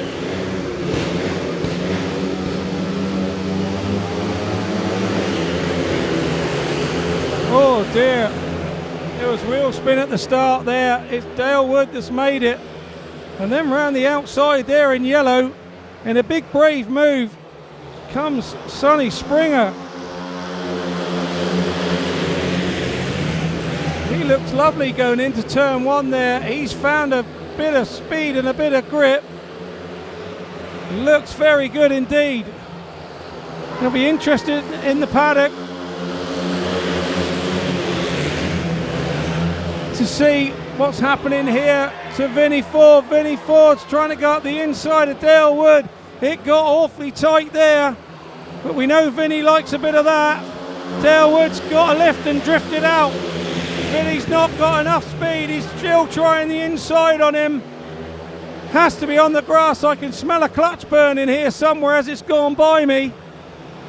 I think that could have been the issue on Vinnie, but he hasn't made it. It's a win for the rider in yellow. And that was Sonny SPRINGER. He takes his first win of the evening.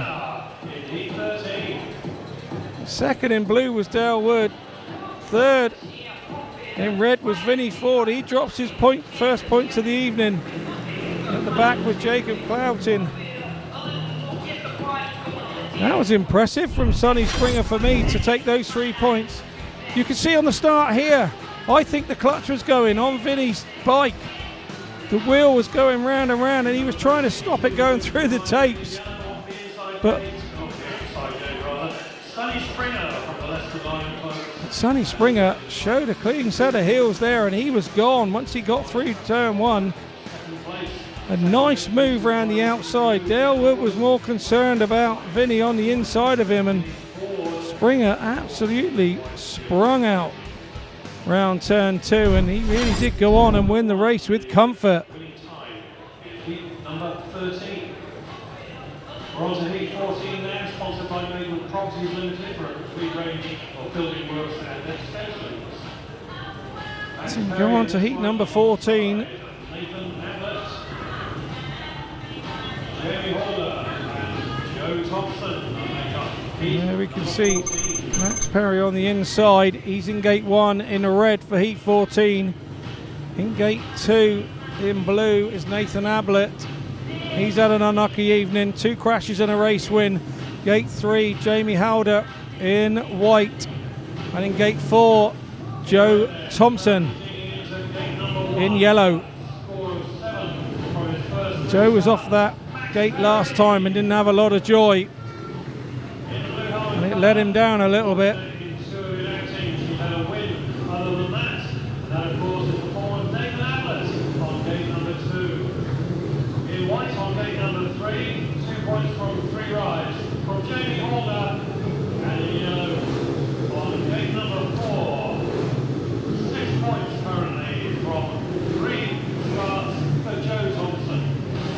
So Rob Wanamaker, start marshal, calls the riders in.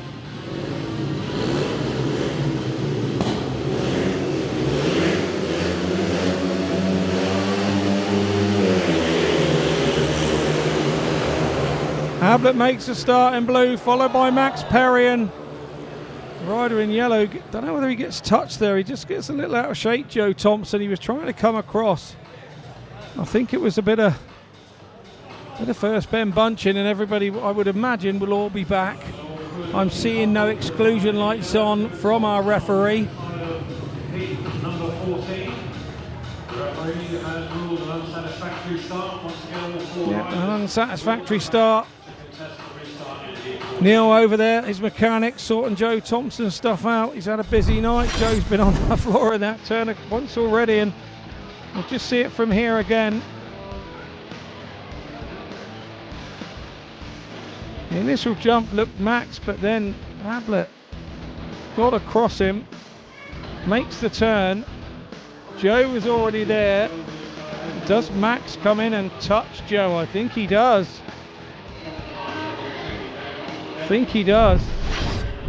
Max shuts off immediately. All four are back. Joe Thompson finds himself trudging back to the pits for the second time this evening without his machinery. Let's pit crew with plenty to do.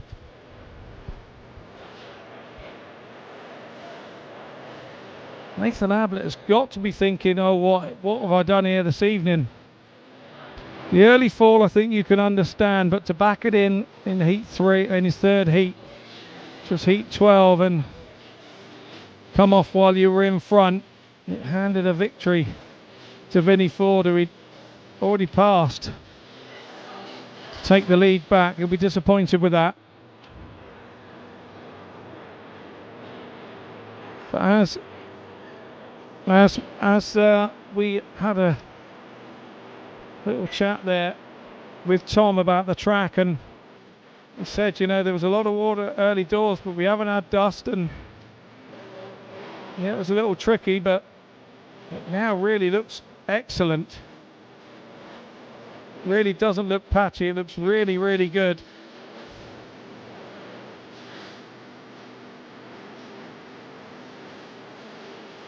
Two minutes is now on from our referee.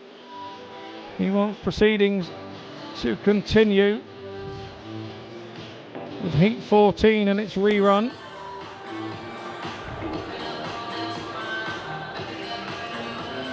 Nathan Ablitt, the first to push off. And Max Perry not too far behind. Max was really, really riding well in 2023 when his season ended with an awful accident. He signed with Poole in the off-season and just didn't find his confidence in his starting gloves in the championship. Lacked a bit of confidence, and sometimes it's best to be swapped out when you've got no confidence. Here we go then, heat 14 on the inside. Max Perry in red. In gate 2 in blue, Nathan Ablitt. In gate 3, Jamie Halder in white. Rides for the Middlesbrough Tigers, and in gate 4 in yellow is Joe Thompson. He's got 40 seconds to get round to the start. He'll be there in yellow. The way that it gets drawn, Joe's been a little unlucky to have two gate 4s already.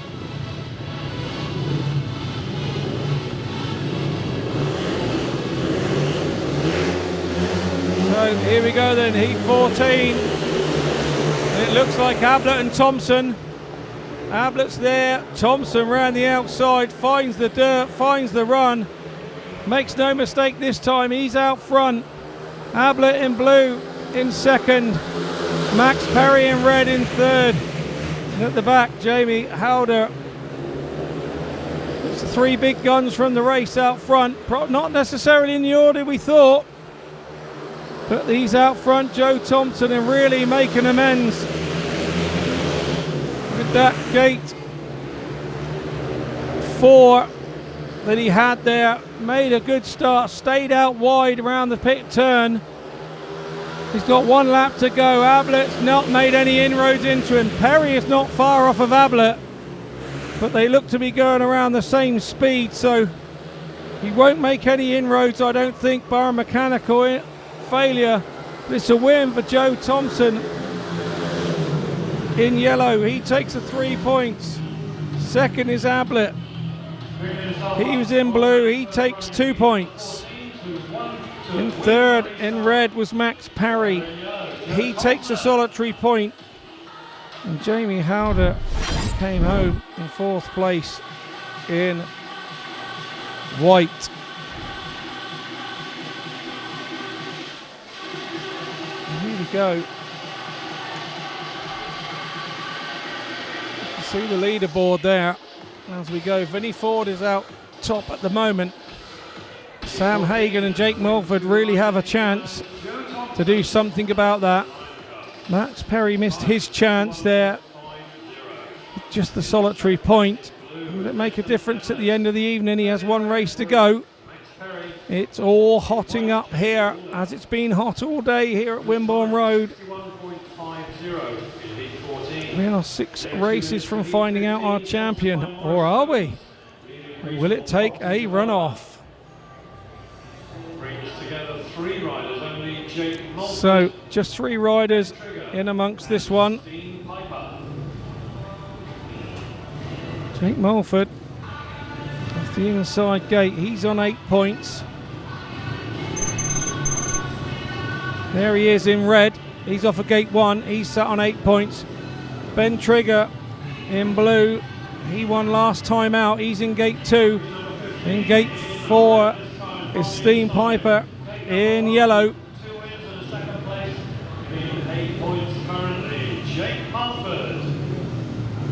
You'd say that Mulford is the favourite here, but we saw what Trigger can do. He showed a clean pair of heels when he came out in heat 11. He won it from gate 3. Gate 2 has been slightly more favoured as the evening's gone on, so Ben Trigger could be a better gate to Mulford here, but I think there'll be a few elbows going in to turn 1.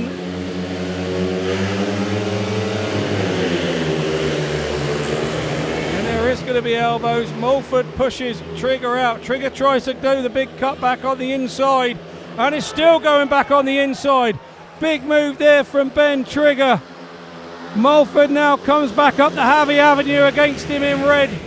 Nice move from him. Stene PIJPER at the back in yellow. It's all about these front 2. Trigger made a lovely move coming off of turn 2. Left the door a little bit open on turn 4. Mulford needed no second invitation to take that. He's not really leaving Ben Trigger. Trigger is still there. He's with him, but he can't make any inroads.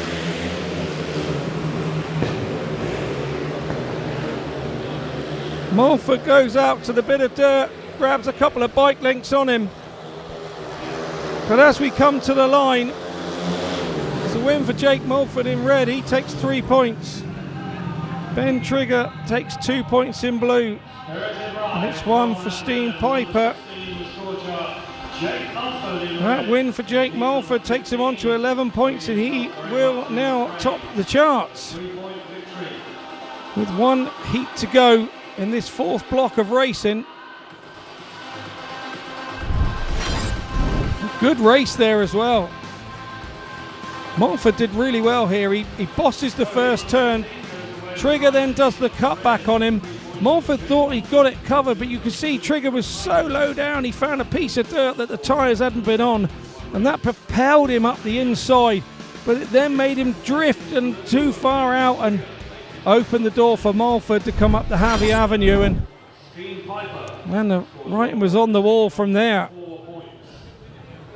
61.97 for winner's time in heat 15. Trigger looking a different rider from the start of the meeting as well. Four riders, heat 16. So heat 16 in our last race of the block. Block 4.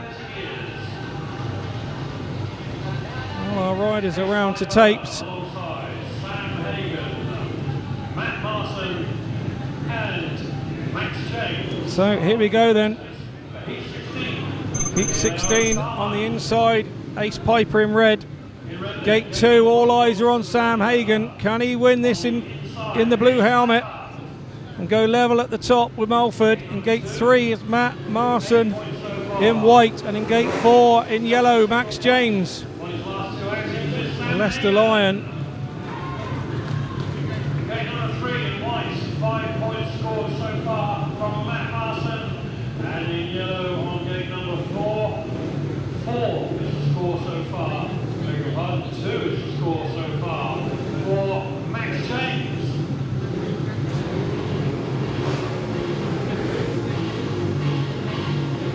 Pirates fans here hoping Sam Hagen can jump out of gate 2.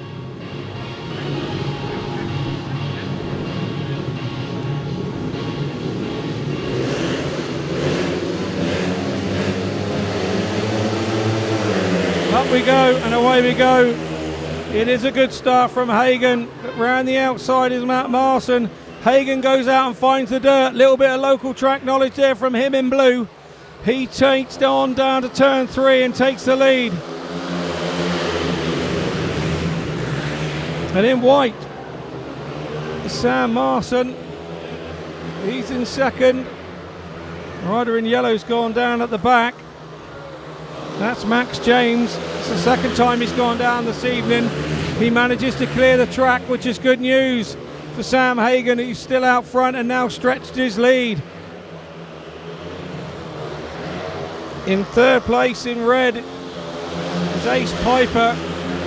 But it's all about Hagen. He's got a lap to go and a race win here. We'll see him move on to 11 points with one race to go. It's a win for Sam Hagen in blue. Second in white for Matt MARSON. Third in red for Ace Piper. And Max James failing to finish after his fall. So it is all hotting up at the top of the table. 4 blocks of racing down. Every rider has now had 4 rides, and we're watching here as Sam Hagen makes it off the start. MARSON made a good one there in white and went up to the dirt thinking he could get there, but of course Hagen cuts across the corner, goes across the shiny stuff and gets out there and makes it. Nicely done, and Hagen was then not headed. And here we go. You saw Max James there just slide off. He just scrubbed the speed off because he thought he was going to hit the rider in front. And here's all the important leaderboard after 16 heats, 4 races apiece. It's Sam Hagen. He tops the tree on 11, just dropping that 1 point in heat 1 to Vinnie FOORD. Jake Mulford, he's now there on 11 as well. Vinnie FOORD in third on 10. Thompson not a mile away on 9. Max Perry probably too far back now with that heat score of a 1 in his last ride. So you feel it's going to come from that top 4 now. Your top 3 are going to come from the top 4. Possibly Max Perry could make a last blast into it.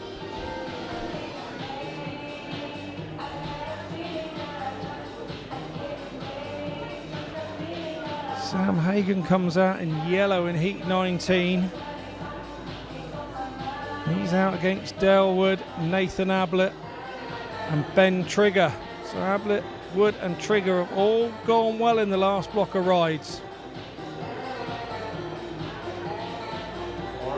Vinnie FOORD, he comes out in heat 18. And he'll be taking on Ace Piper, Jake Mulford and Max Perry, so that's a big heat. Heat 18 now in the context of the meeting. Mulford are the leaders as it stands.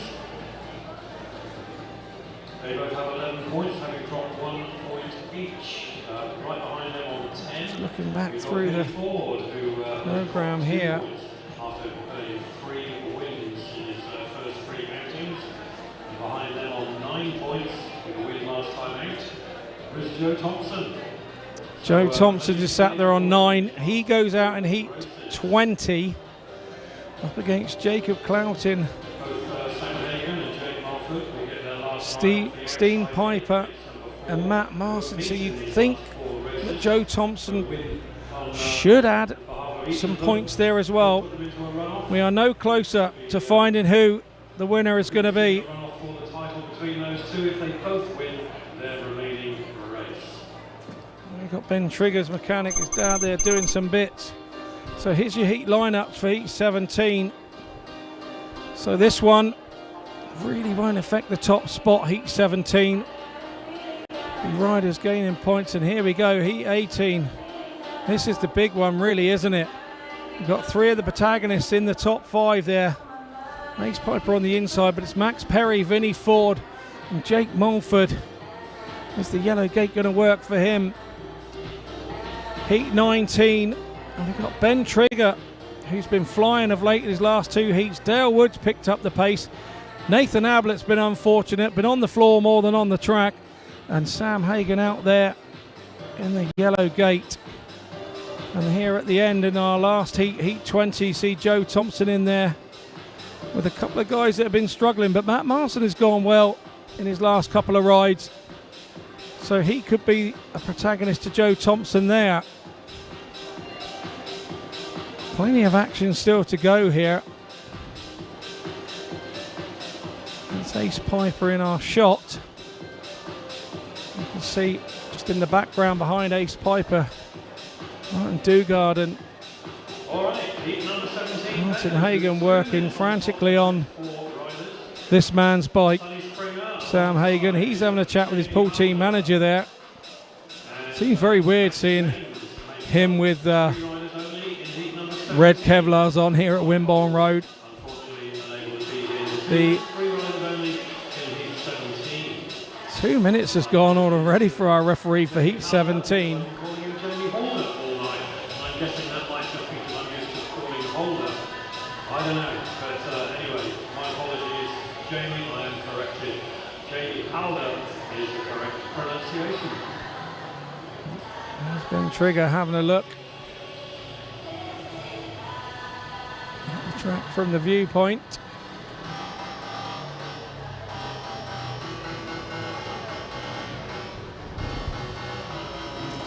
So here we go with heat 17.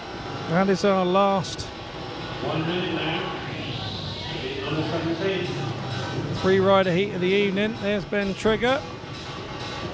Do you think he's blonded the top of that himself, or was it the sun today? I think I'll go with the first one.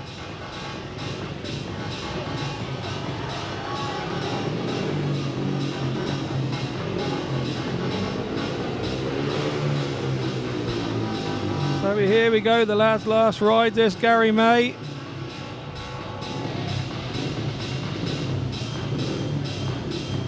think he had a Poole Pirates pen in his hand there. But anyway, heat 17. In gate 1 in red is Sonny SPRINGER. In gate 2 is Jamie Halder in blue. Gate 3, Max James in white.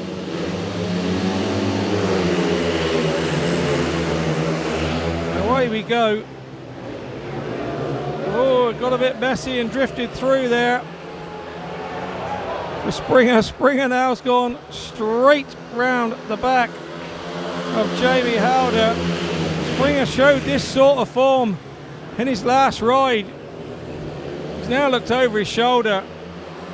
Don't worry, our kid. You've gone out 5 bike lengths within a split of an eye, a blink of an eye. 15-year-old Sonny SPRINGER really is looking good. He's found a setup that he enjoys. He won last time out from gate 3. He was second. He won also from gate 4. And does he look like he's going to round his night off with a win here? Got a bit of action there for second. He is going to round his night off with a win. So it's red, blue, white as they come over the line. It's 3 points for Sonny SPRINGER. He takes his second win of the evening. Second place was Jamie Halder, picking up a couple of points. Third place was Max James. He picks up a point. So this is how it affects the scoreboard. Sonny SPRINGER jumps up into 5th place on the completion of his rides. And he was very impressive in his last 2 rides once he got to grips with the track. 2 in his first ride, couple of duck eggs in his second 2 rides, but then wins his last 2 rides and finishes the meeting on 8 points. The 15-year-old will be very pleased with that indeed. And we were having a good look. This one is a big race, this one. Big race. Mulford, Perry, Vinnie FOORD, all in this one, all protagonists. Attempting to match up in Heat 18 sees Jake Mulford, while the meeting lead on 11 points. Meeting up. So here we go. Gate 1 is Ace Piper. He's in red. In Gate 2, Max Perry. He's on 8 points. In Gate 3, in white, it's Vinnie FOORD. He's on 10 points. In Gate 4, in yellow, is Jake Mulford. He's on 11 points. Sat level at the top of the tree with Sam Hagon. In blue on gate number 2. I'm sure Sam will be an interested watcher here of this race. 10 points is the score so far for Vinnie FOORD. And on gate number 4 in yellow with 11 points. Vinnie's been moved over by the start marshal and he is not happy. He is shaking his head. He did not need that. You need to get your head on now, boy. Forget all that.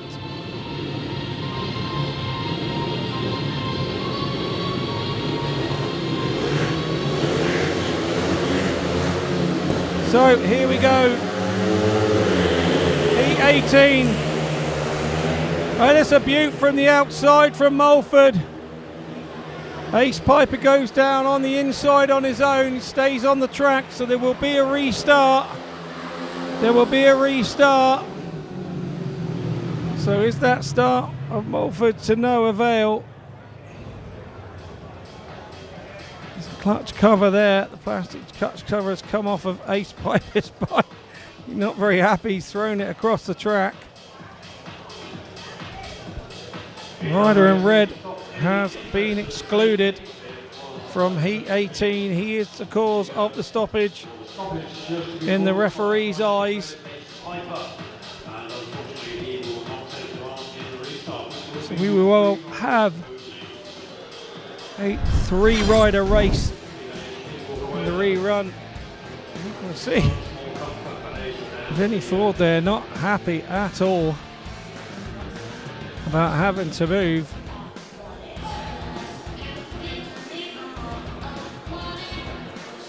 That's Perry the last in.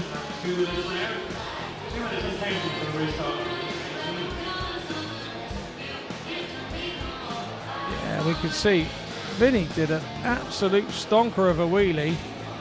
Goes out wide to try and make some ground in the dirt. Didn't really make it. Ace Piper there has a bit of a slip off on his own.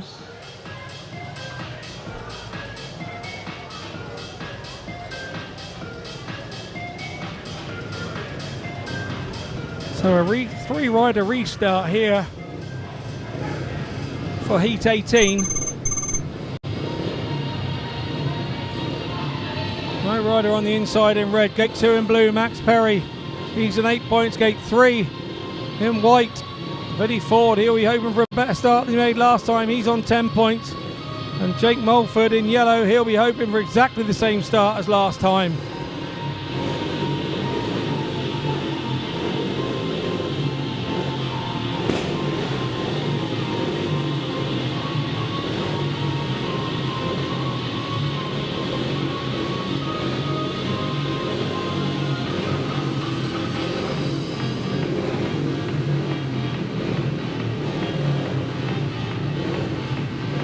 Mulford the first to go into tapes. And this all so crucial, heat 18.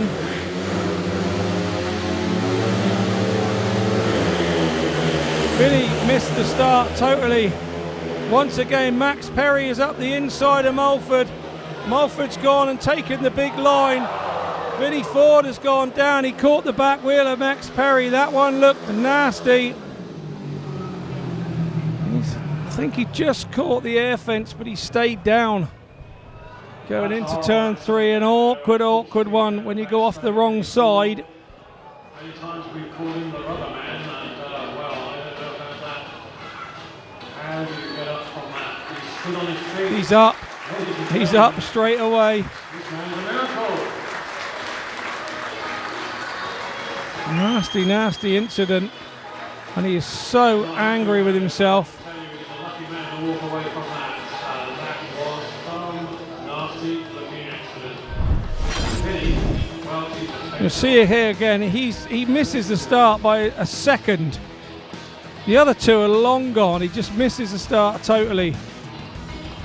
Mulford goes round, picks up the grip round the outside of Perry. Perry then drifts out and does exactly the same. But Vinnie is up the inside of Perry, and his front wheel just goes up against the back wheel on the inside of it, but his body weight is all off the wrong side. Frantically disappointed. And there's his mate, Sonny SPRINGER, going to see him.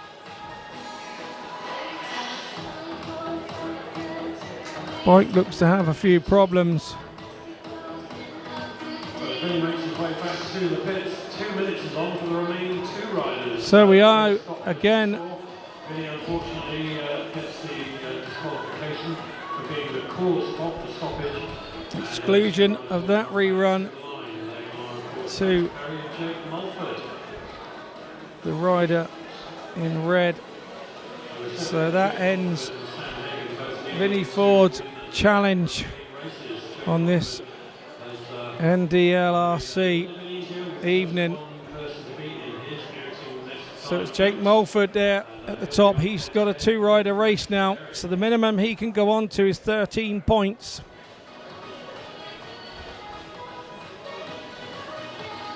Maximum he can go on to is 14.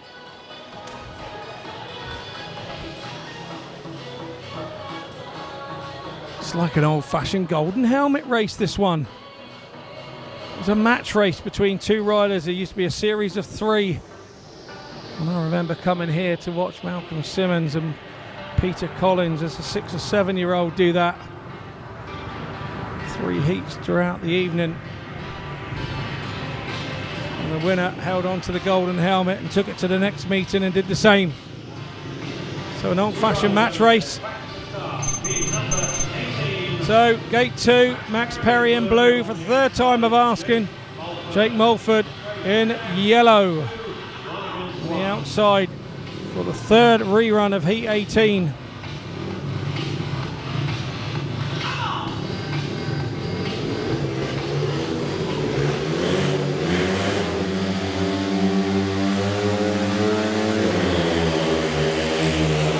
Mulford looks to have made a good one again. He's got across Perry. Perry's now drifting to the outside to find the grip, but it's definitely Mulford out front. Is Max Perry going to catch him? He looks equally as quick, but he's going to have to make for Mulford to make a mistake, and I don't think Mulford's made one all evening. He's going to end up on 14 points, barring mechanical issues here. He's now starting to stretch Perry and leave him by a bike length or 2.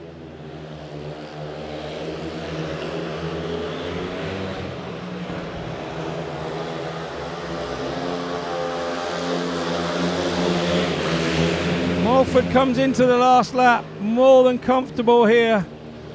Finds that bit of grip on the outside, launches himself forward. Perry is second for 2nd place. So it's a win for your rider in yellow, Jake Mulford. He moves on to 14 points. Takes the flag for Jake Mulford in heat 18. He's your winner, heat 18, the rider in yellow. Max Perry moves on to 10 points with his night over. That's level with Vinnie FOORD, who's on 10 points. In yellow, Jake Mulford in a time of 62.13 seconds. Second is there we see Perry. where everybody is. Thompson can get up to 12. 14. He's on top of the pile right now. Only one rider It's all can about equal those that, and that's top. There's only one rider that couldn't get and catch up with Jake Mulford, and that's Sam Hagon. to be able to keep on tabs with There's Jake the boss, Mulford. Danny. They need a win in Heat 19. Down forward. Heat 19 is sponsored by Leahy Fabrications for metal structures. Sure, I'll be pleased how this meeting has gone. Yeah, it was a little bit skiddy early doors, but had to be done with the heat that we'd had all day. Now turned into a nice racetrack again. Here we go, Heat 19, Ben Trigger, he's in red off gate 1. Gate 2, Dayle WOOD, he's in blue. Gate 3, Nathan Ablitt in white. Very indifferent evening for him.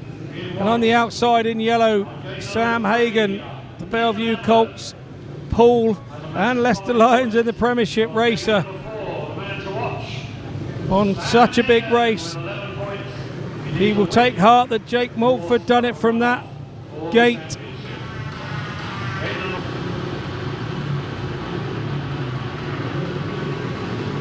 And Trigger's had a win and a second in his last couple of rides. Don't rule him out.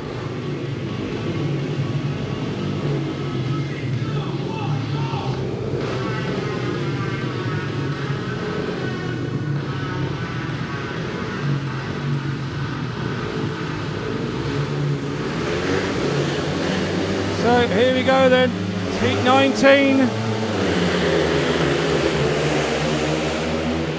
And it's Ablitt. Ablitt makes the first corner.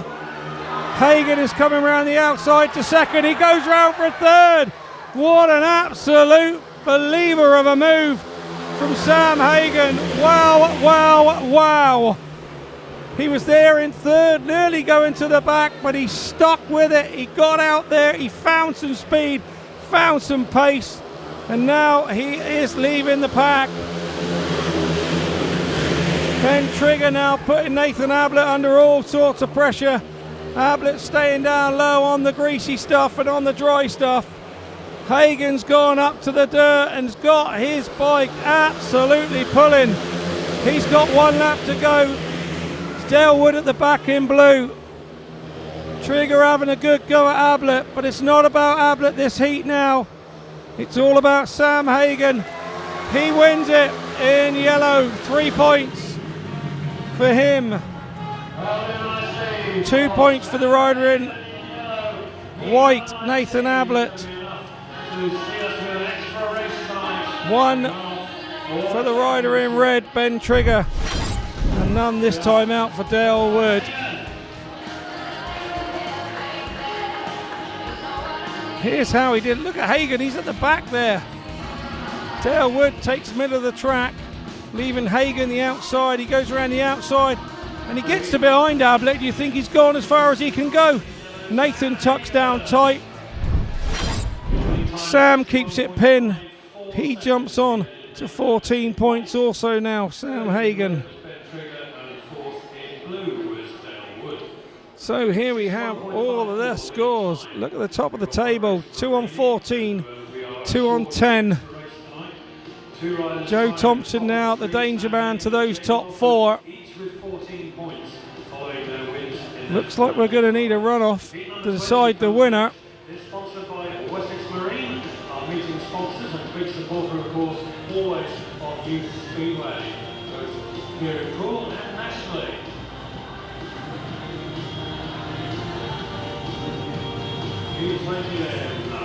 So here we go, another big important heat, which they all are. It's the last race of the evening on the programme anyhow. In gate 1 in red, Stene PIJPER. Gate 2, Jacob Clouting in blue. Gate 3, Joe Thompson in white. Gate 4 is Matt MARSON in yellow. Big race this for Joe Thompson. He's on 9 points. Should he be able to win this, he will take him to 12. Take Max Perry and Vinnie Foord out of the equation. He will go into third place on his own, leaving us a run-off between Sam Hagon and Jake Mulford. So who takes home the title? So stay with us, ladies and gentlemen. Plenty more excitement to come. So here we go. Heat 20. We're away, a little jump at the start on the inside from the rider in blue, but it's hindered him more than it helped him. He's ended up at the back. It's Joe Thompson has gone out in white, doing exactly what he needed to do. Second place in yellow, Matt MARSON. Third, Stene PIJPER, giving it a real good go in red. And at the back in blue, Jacob Clouting. Just hasn't been his night. It's Thompson out front. All he's got to do is stay on for another lap and a half, and he will guarantee himself third place here in this meeting. 299 to go. The rider in blue just dived under Stene, and it's Clouting, it's gone in, so it's a win for the rider in white, yellow, white, blue, yellow. 3 points for Joe Thompson. 3 points for Joe. Good seeing him then into the rostrum position. He's now scored 12 points. MARSON in yellow picked up the 2, I think. Blue was Jacob Clouting. He made a last big minute change in the standing on Stene PIJPER. So here we go. After 20 heats, we have Joe Thompson sat in third place on 12 points. So he will take third place. Matt MARSON finishes on 9 points. Third in blue, Jacob Clouting will finish with 5. And fourth place in red, Stene PIJPER will finish with 4. So there we go. That's how it stands. Right, so we have one more heat. We've got 2 riders now who are left on 14 points, an identical score to be decided by a runoff. So a runoff for the winner of this prestigious evening here at Wimborne Road. National Development League Riders Championship. After a few heats there early doors where it was a bit skiddy and a bit slippy, we've had some fantastic racing here.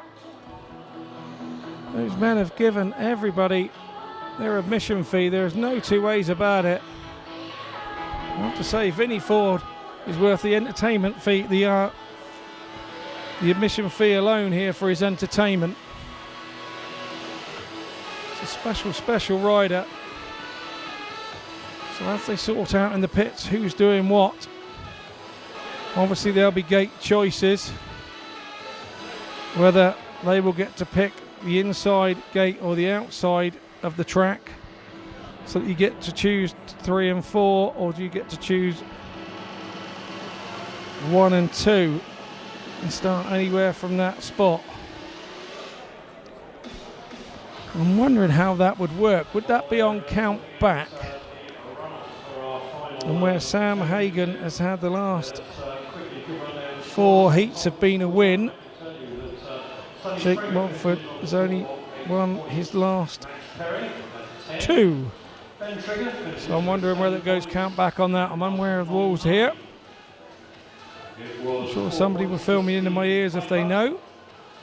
Sam Hagon finds himself in a runoff with a top scoring score of 14 points. Looks to be in deep discussion there with Dugard about how they're going to set the bike up for this. 4 points. Ace PIJPER 4 points. Joe Thompson Middleditch seems to be involved as well. 12 points. Dayle Dayle WOOD has 7. Likewise 7 points for Nathan Ablitt. 5 points. Looks like Clouting, 3 3 for Max James. Looks like Mulford equaling Sam Hagen's score of 14. Looks like Midlow's just come from golf day out. Definitely dressed in his golf gear there. Off to get Jake Mulford now. Looks like I'm trying to work out how they're making the decision on who starts where here. Is it going to be a coin toss?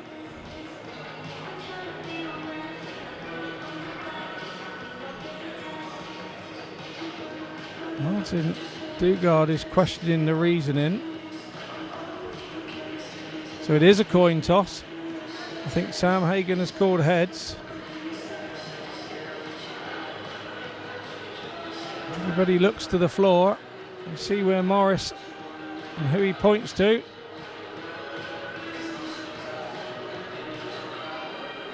I'm still unaware what that means.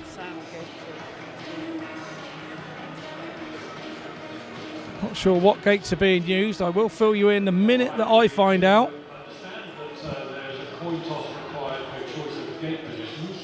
Sam has definitely won the coin toss. And what we're hearing from the pits is that Sam Hagen has successfully called on the coin toss. He's chosen the inside half of the track, gate 2. So, yep, as I expected. It's Mulford off of gate 4 or the outside half of the track. So, coin toss taken. Right, so there we go. So that means that, yeah, basically Sam now can pick anywhere from gate 1 and 2 on the inside half of the track. And Jake Mulford has to pick either 3 or 4 the outside half of the track. Midlow's definitely come from golf. I can see that. Always good fun on a golf day as Midlow. Been on a couple with him. Brilliant days out. So, rider will be Ian Bell and Riley, who will be presenting to the rider in 3rd place. The rider in 2nd place will be presented to by Keith Brixley from Leahy Fabrications, and the winning rider will be presented to by David Adams from Wessex Marine. So here we go. For coming down and doing the honours. Big moments for the 18-year-old. Not just for the evening, just about. You guys have been on board for quite a while. And, just about how you learn to deal with these situations in your future within the sport. Big moments for both Mulford and Hagen. I mentioned the Golden Helmet match races earlier. This is exactly what this is.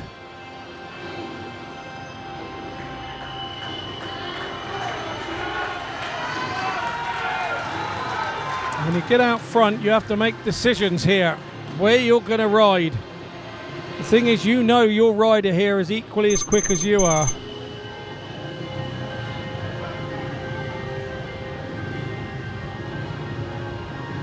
All right, everybody, are you ready to cheer? Mulford has gone. There we go. And the inside gates, it looks like in gate 2 is Sam Hagen. He's chosen gate 2, and Mulford has chosen gate 4. By the looks of things, Mulford pulling the dirt in from right out there.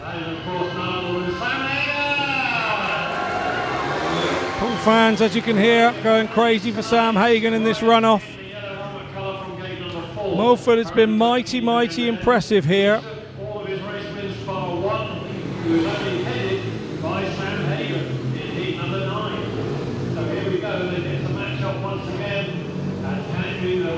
Middlesbrough Tiger and Red Car there in the championship. Mulford against Hagen, the Bellevue Colt, Poole Pirate. Up they go. Hagen's made a good start and headed to the dirt. Mulford has tried to cut across, but went across no man's land and spun up. Hagen will now stay wide, wide, wide and turn it on.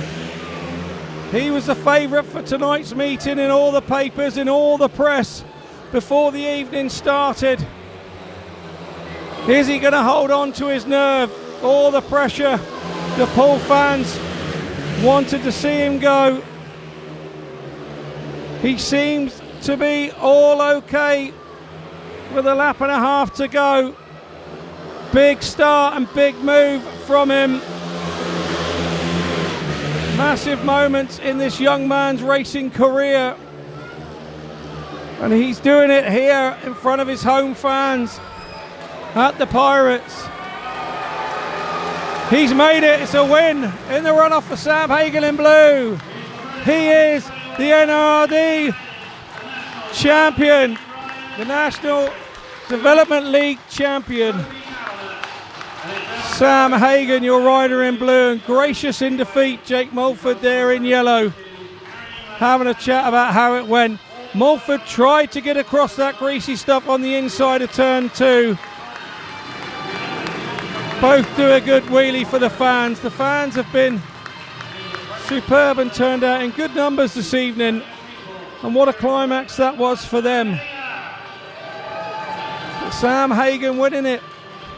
He had a second first time out behind Vinnie FOORD, and I think the crowd started to worry a little for Sam then, but he's then reeled win after win, 4 wins on the trot. And the most important one being the last to level up with Mulford in heat 19. Everybody absolutely over the moon for him. Martin Hagen there straight in, oil in the chain. He is absolutely over the moon. Danny Ford there to congratulate him. Midlow and other riders there giving him the bumps, and quite right too.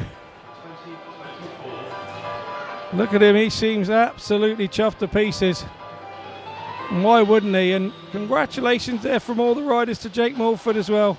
Jason Edwards out there saying he was trying, you can see he was trying to get across, but there's just no grip to get out there. And by the time Mulford had got out there on turn 2 to try and cut the run down, Hagen was already there and in his way and gone by.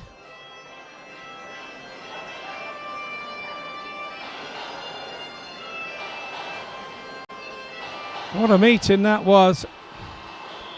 Our next home meeting here is a live stream on BSN. It's Poole Pirates next Wednesday against the Edinburgh Monarchs. You can catch that on BSN if you can't be here in the stadium next Wednesday evening.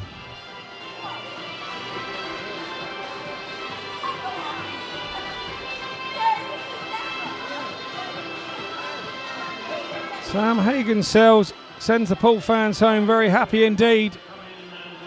I have to say, what a brilliant meeting this was. It was a slow burner, yes. A slow burner indeed, and we're going to hear riders are heading their way to the presentation. So it's time for us to go. Big thanks from Nigel, Leahy. Our big thanks to Nigel Leahy, our stadium announcer, our Roman cameraman Paul Hague, our static cameraman Super Rob. Some fella that was commentating was myself. And I tell you, what a meeting it's been. And thanks to our producer and director down in the dungeon, Andy Hague, who puts it all together and makes us look good. So big thanks to him. So we'll just hear a few words now from Danny Ford. Early on, track conditions weren't ideal, but we thought we were going to make the sacrifice for the first few heats to ensure there wasn't too much dust. And I think, considering it's probably one of, if not the hottest day of the year, the track rode really well. And yeah, the young lads put on a great show for us. So that's always nice. It's incredible that 3 of the riders, well, one rider had his 16th birthday yesterday. But 2 other riders are still only 15. That's incredible to me. When I was a 15-year-old, I was hanging on the fence, not riding a bike around. I mean, it is amazing now that we can provide facilities and get these riders at this age. Oh, that's amazing. I remember myself being 15 years old, sat in the grandstand watching it. Now, there's guys out there that age, doing absolutely amazing things on bikes. So, the future is bright for British Speedway, and I think we've just seen a little bit of part of that tonight. A few have caught my eye for the future maybe, so we'll see what happens. And very quickly, you were the first on scene, so Vinnie hit a bad one. Looked awful from where we were stood. you got over to him, and what's the report from Vinnie after that? I think he's hurt his hand a little bit, or his wrist. He's been to see the doctors. Doesn't seem to be anything broken, just a little bit of swelling. So that kid's made of rubber. It's amazing, you know. He's had crashes here in the first home meeting, crashes at Oxford, and he just bounces back. You know, he's absolutely gutted. You know, he was so gutted with himself. He wasn't worried about you know, the injuries he might have caused himself, more just gutted that he threw away up the podium tonight. So, you know, but I said to him, you know, he's still young, he's got so much more to achieve in his career. Don't be disappointed on tonight. In the grand scale of things, it's not important. He put on a great show, and I'm really excited to what he's going to bring for us the rest of the season. Absolutely. Well, we know that you'll never give up, that's for sure. Dan, thanks for talking to us. Dan Ford, everybody. And right on cue, we've got our top three from the Riders' Championship making their way over. One of them at least knows the way through here, and squeezed through this gap regularly on a Wednesday night. And some of the others perhaps not so familiar with it. But guys, can we have you first of all, the rider that finished in third place. He gave a great account of himself. He's been a good friend to the Pirates. He's appeared in Pirates colours in the past. Give it up please for the man who finished third, Joe Thompson. If I can call on Riley and Ian Bell on behalf of Bell's Decor to make the presentations to Joe. I'll try and keep out of the way of the photographers. And if Joe, you'd like to take his step onto the podium in third place over here on this side, this way. All right, the man who finished second, well, he did enough to finish in first place. It put him in a runoff. He scored 14 points tonight. He looked very impressive. Jake Mulford. In the colours of the Middlesbrough Tigers. Good to see him carrying those colours forward, and he'll take a step onto number 2. Presented to by Keith Britzy from Leahy Fabrications, and the man who stands on the top of the deck. Well, he came here as a favourite tonight. He gave us a few worries in his first 2 outings, but he did make it all the way to the top with a score of 14 and a run-off, and he did beat the man in second place twice as well. So there's plenty of reasons to stand on the top step for Sam Hagen!